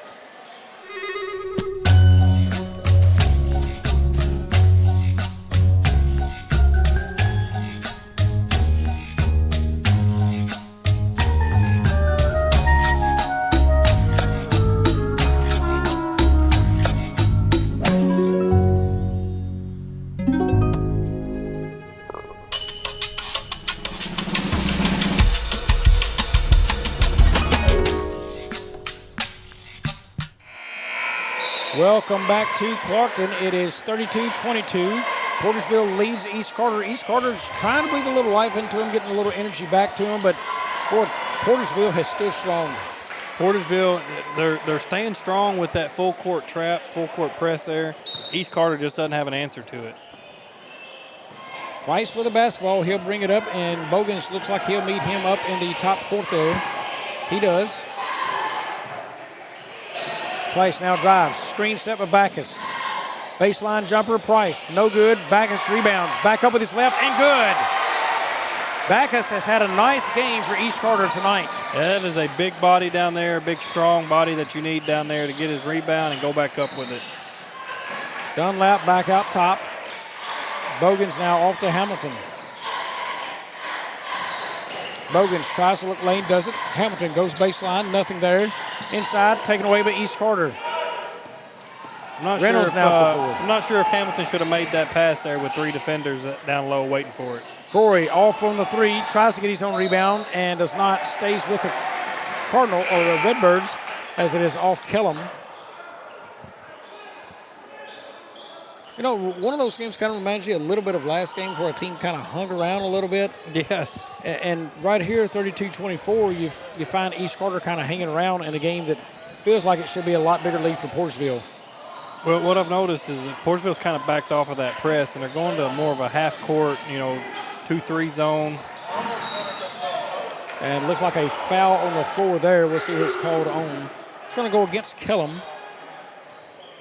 That will be Kellum's first, I do believe. Team third now. Should not be in danger of the bonus, though, with only 7.6 seconds left. Price tries to get the inbound, stolen away by Dunlap. Dunlap needs to know the clock. Kellum's spin move, jump shot, no good. That'll take us to the end of the third. It is 32 Portageville, 24 East Carter. We'll be back in a moment.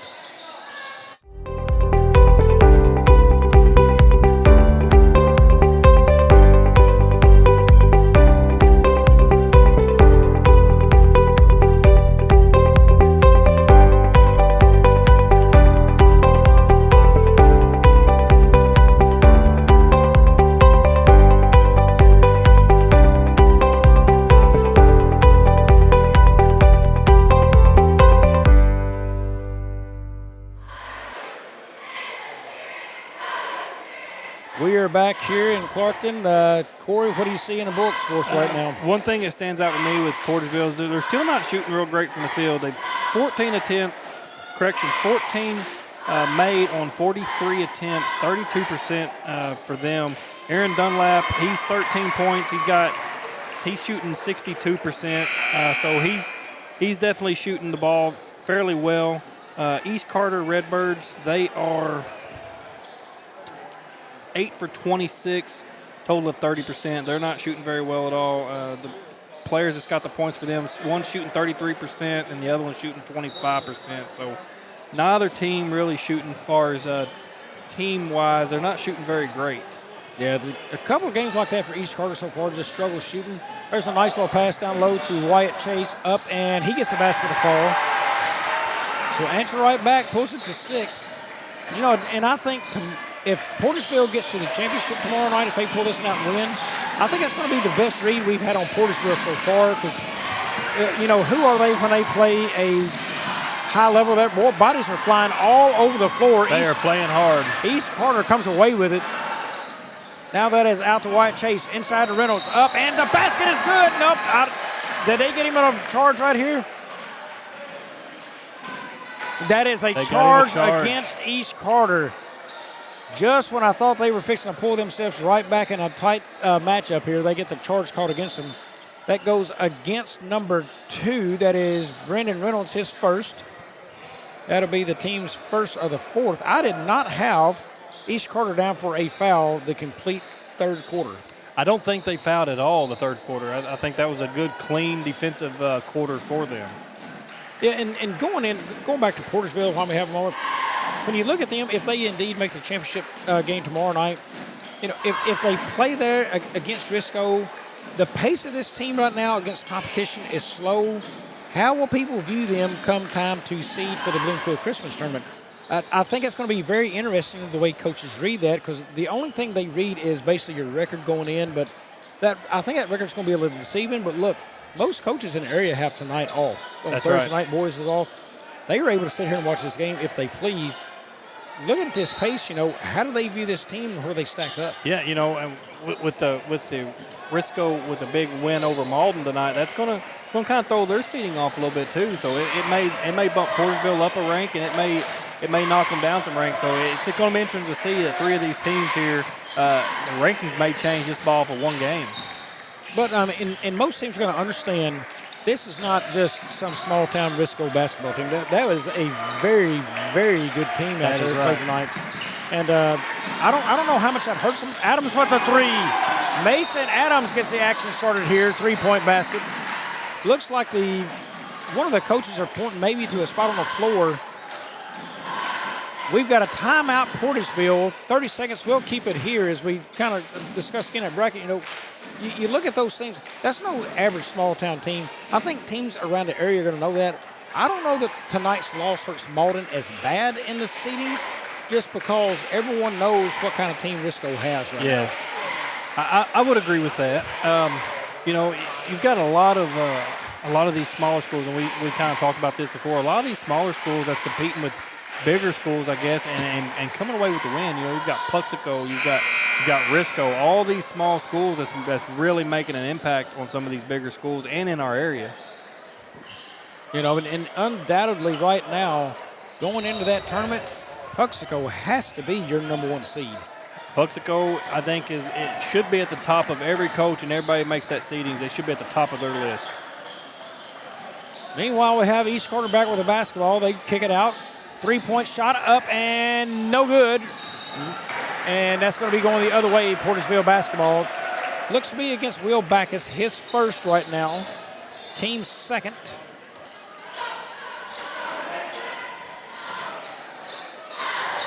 East Carter had pulled it within, I believe, the closest they got maybe 6, back out to 9.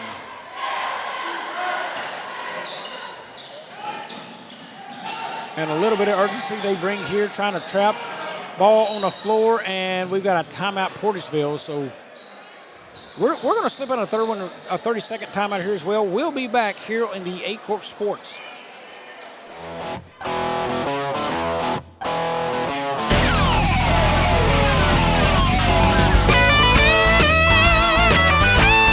We're right here at King Jerry Lawler's Hall of Fame Bar and Grill on world famous Beale Street, and as you can see, oh my gosh, we have the best barbecue ribs in Memphis. Oh my gosh, the gumbo is out of this world, but you gotta try the King's Triple Decker Slam Burger. You'll love it. Welcome back to Clarkton, folks. As noted, we talked about the seedings of the Bloomfield Christmas Tournament. You don't want to miss it. Saturday morning, 11 o'clock. Our host, Philip Britt, will take us live on that. I'll be there as well, giving analysis and breakdown of every team in the Christmas tournament as we will see the seedings, look at the matchups. What a fun time it will be. Tune in to us on 8 Court Sports on YouTube or Facebook as you can join us live at 11 a.m. Here's a pass down low, quickly in there by Bogan, and up and scores for Jeffries on the play. 11-point lead now for Portageville. I like the way they moved the ball around and just got somebody open down low. Backus with it out top, he swings it around. And you know, the neat thing about that, they hit a pass there straight down the side of the baseline that you just hadn't seen. Price up, floater is good. Price, nice night in the scorer column. Didn't see it the first night, but he has had several baskets tonight. I would guess him around 8 to 10 points now in the game. Smith dribbles through the pressure, gets through it just fine. Jeffries for three, got it! Portageville has been hot from three in this second half. Not a shot you see Connor Jeffries make successfully a lot, but he pulled it off on that one. Backus, rebound, back up, no good. Rebound, Dunlap over to Bogan. He'll run the floor now. Pushes it up in the lane, and he's just going to run over a man, and that's going to be a charge against Mr. Bogan. Bogan's first, team's first here in the fourth.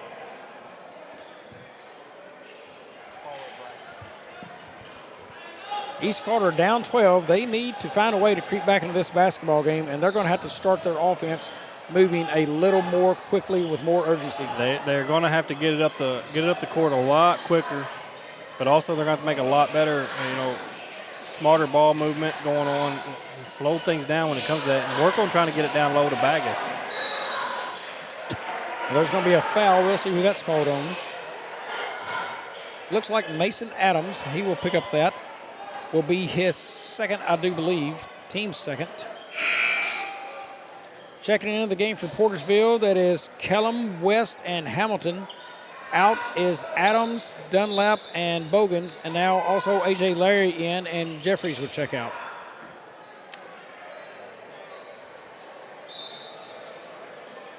Inbound, Reynolds has it.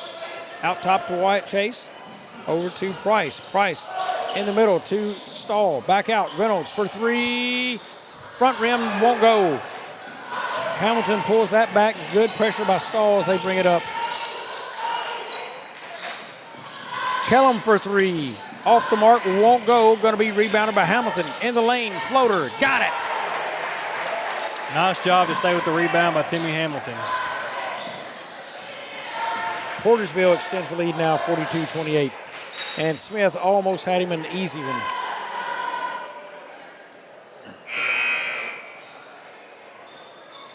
Hunter Corey now checks into the game. He will replace Reynolds.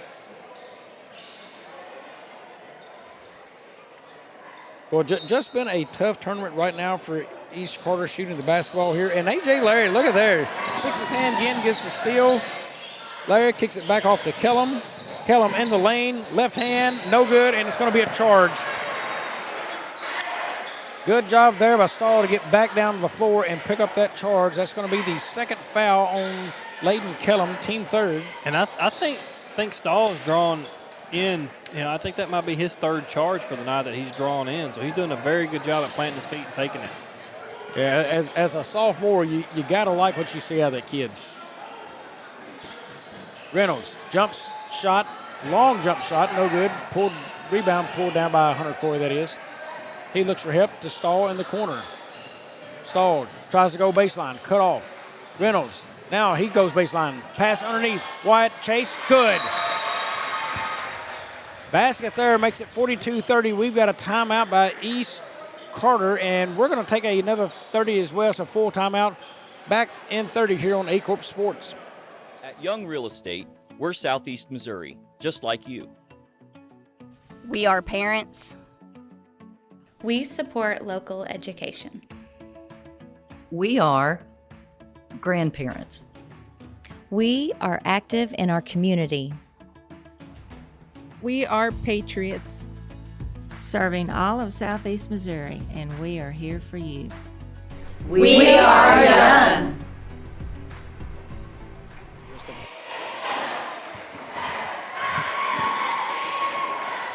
Acorn Sports has brought you some amazing basketball over the last 3 weeks, including the Bernie Invitational 2 weeks ago and the Simo Conference Tournament last week in Sykeston. We are showing all 12 games of this Clarkton Holiday Tournament this week. Tomorrow night we'll bring you all 8 teams back in action for championship night. Then we will round out 2023 with live coverage of all 26 games of the Bloomfield Christmas Tournament beginning the day after Christmas. Bobby, what a way to start off the season. We've had 72 games between Thanksgiving and New Year's Eve. Yeah, it's been an enjoyable thing to be a part of it. I'm privileged to be here, Corey as well, with the crew, and getting to see a lot of basketball action. What a fun time it's been so far, and more to go. That's right. We've got a whole basketball season still ahead of us. Here is Smith. He's going to cross the timeline under tons of pressure. Gets that off to West, and we're going to get a foul, I believe, on number 4. That goes against Wyatt Chase. It'll be his second, team's third.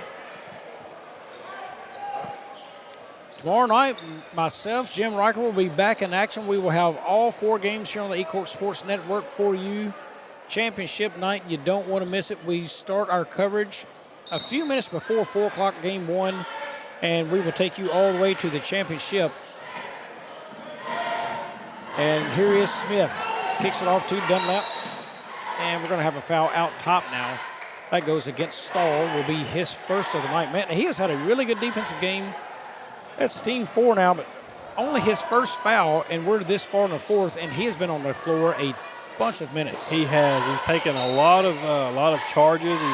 He's been really playing good defense, and I'm impressed and shocked by that's only his first foul of the ball game.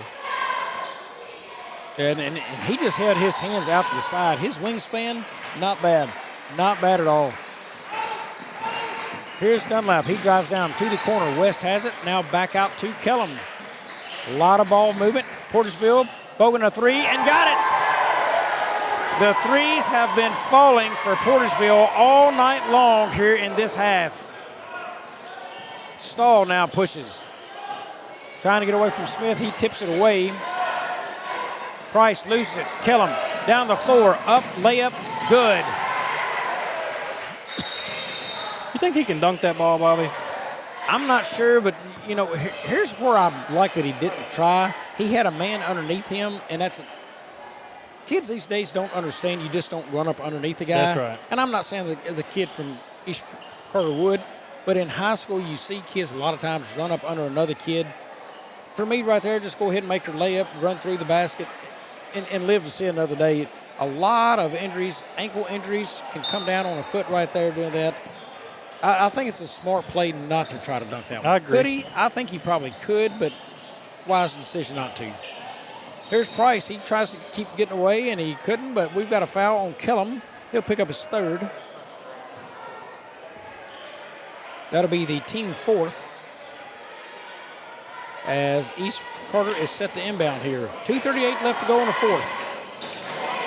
Price looking for help, trying to get it in. Can't. That is knocked out of bounds by Bogan. Into the game for East Carter is number 10, Cordell Duckett. He checked in a few moments ago, sophomore. Here's Reynolds, kicks it out to number 21. I'll have to get the number on that one as we have action everywhere. There's Coy, baseline, hop, skip, nope, won't go. Rebound, Bogan. Smith now pushes forward. Smith up, off the glass, and good. Number 20 looks to be Ethan Ross into the game. Price with it now, kicks it over to Reynolds.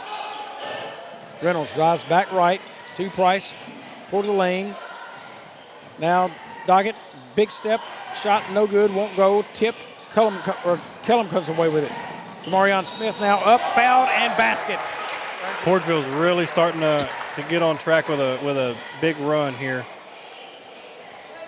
Could not. I believe that goes against number 2, Braden Reynolds, his second.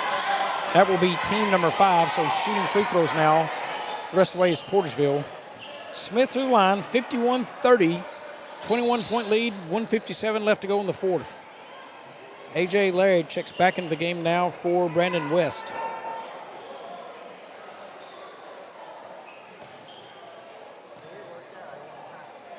Shot up, rose in for Smith, it's good. He will exit now as Hamilton checks back in.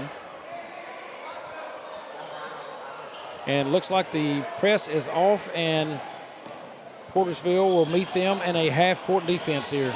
Man-to-man goes Portageville.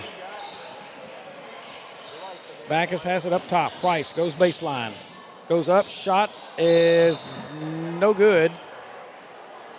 I'm not sure if that thing was tipped there or if he just has really misjudged that shot.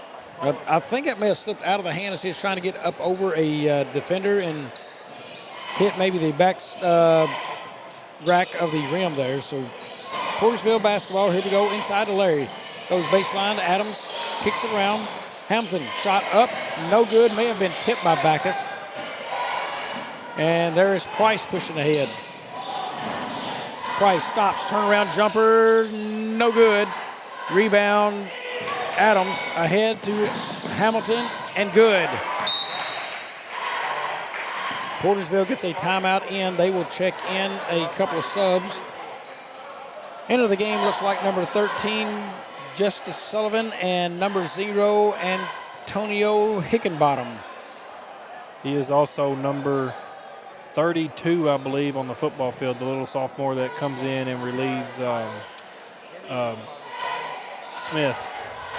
Well, I'm going to say Smith didn't have a whole lot of relief this year. He did not have a whole lot of relief, but I'm going to tell you right now, Antonio Higginbottom is going to be a young man to really watch for in that backfield position in the next couple seasons. East Prairie gathered up. They're trying to get their plans together here to finish this one out. 1:13 left, 24-point ball game, 54-30.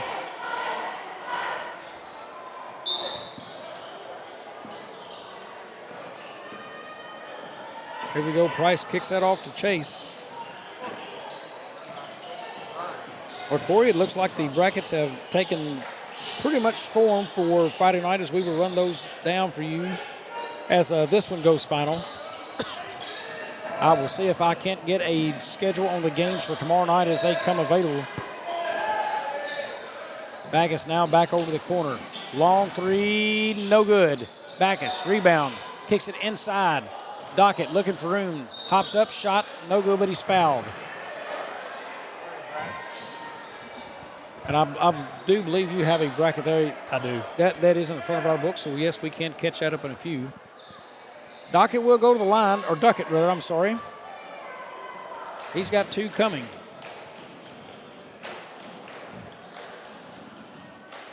First is up and no good.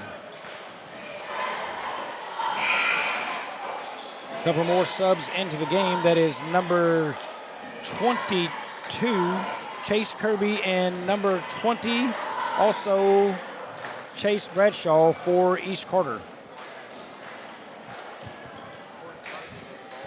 Second one is up and good from Duckett. Ball being brought up here by Bogan.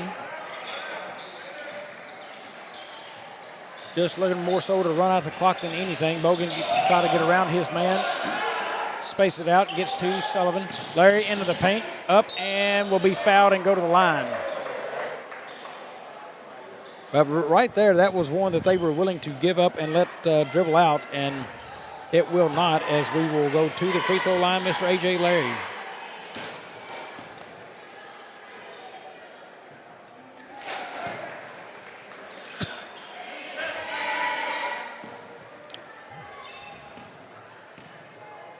Larry with his second on the way. It is off, no good. Rebound, Backus clicks down.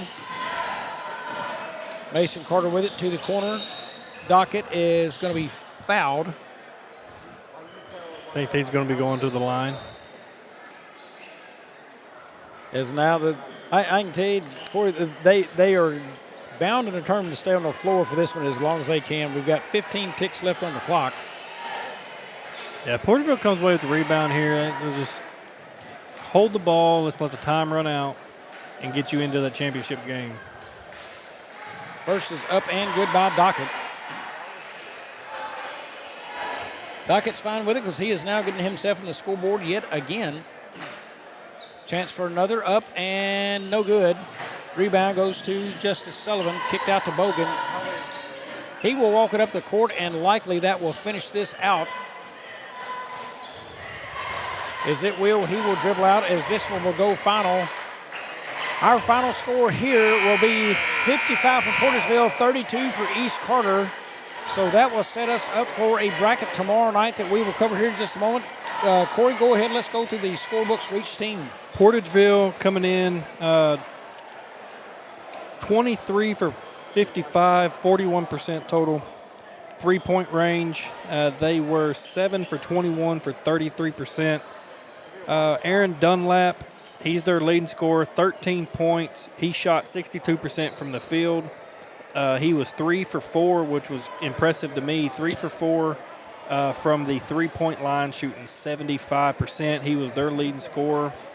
Other scores for them: Mason Adams 7, Jamarion Smith with 12, Landon Kellum, he had 8, AJ Larry with 3, Kershaw with 4, Connor Jeffries with 5.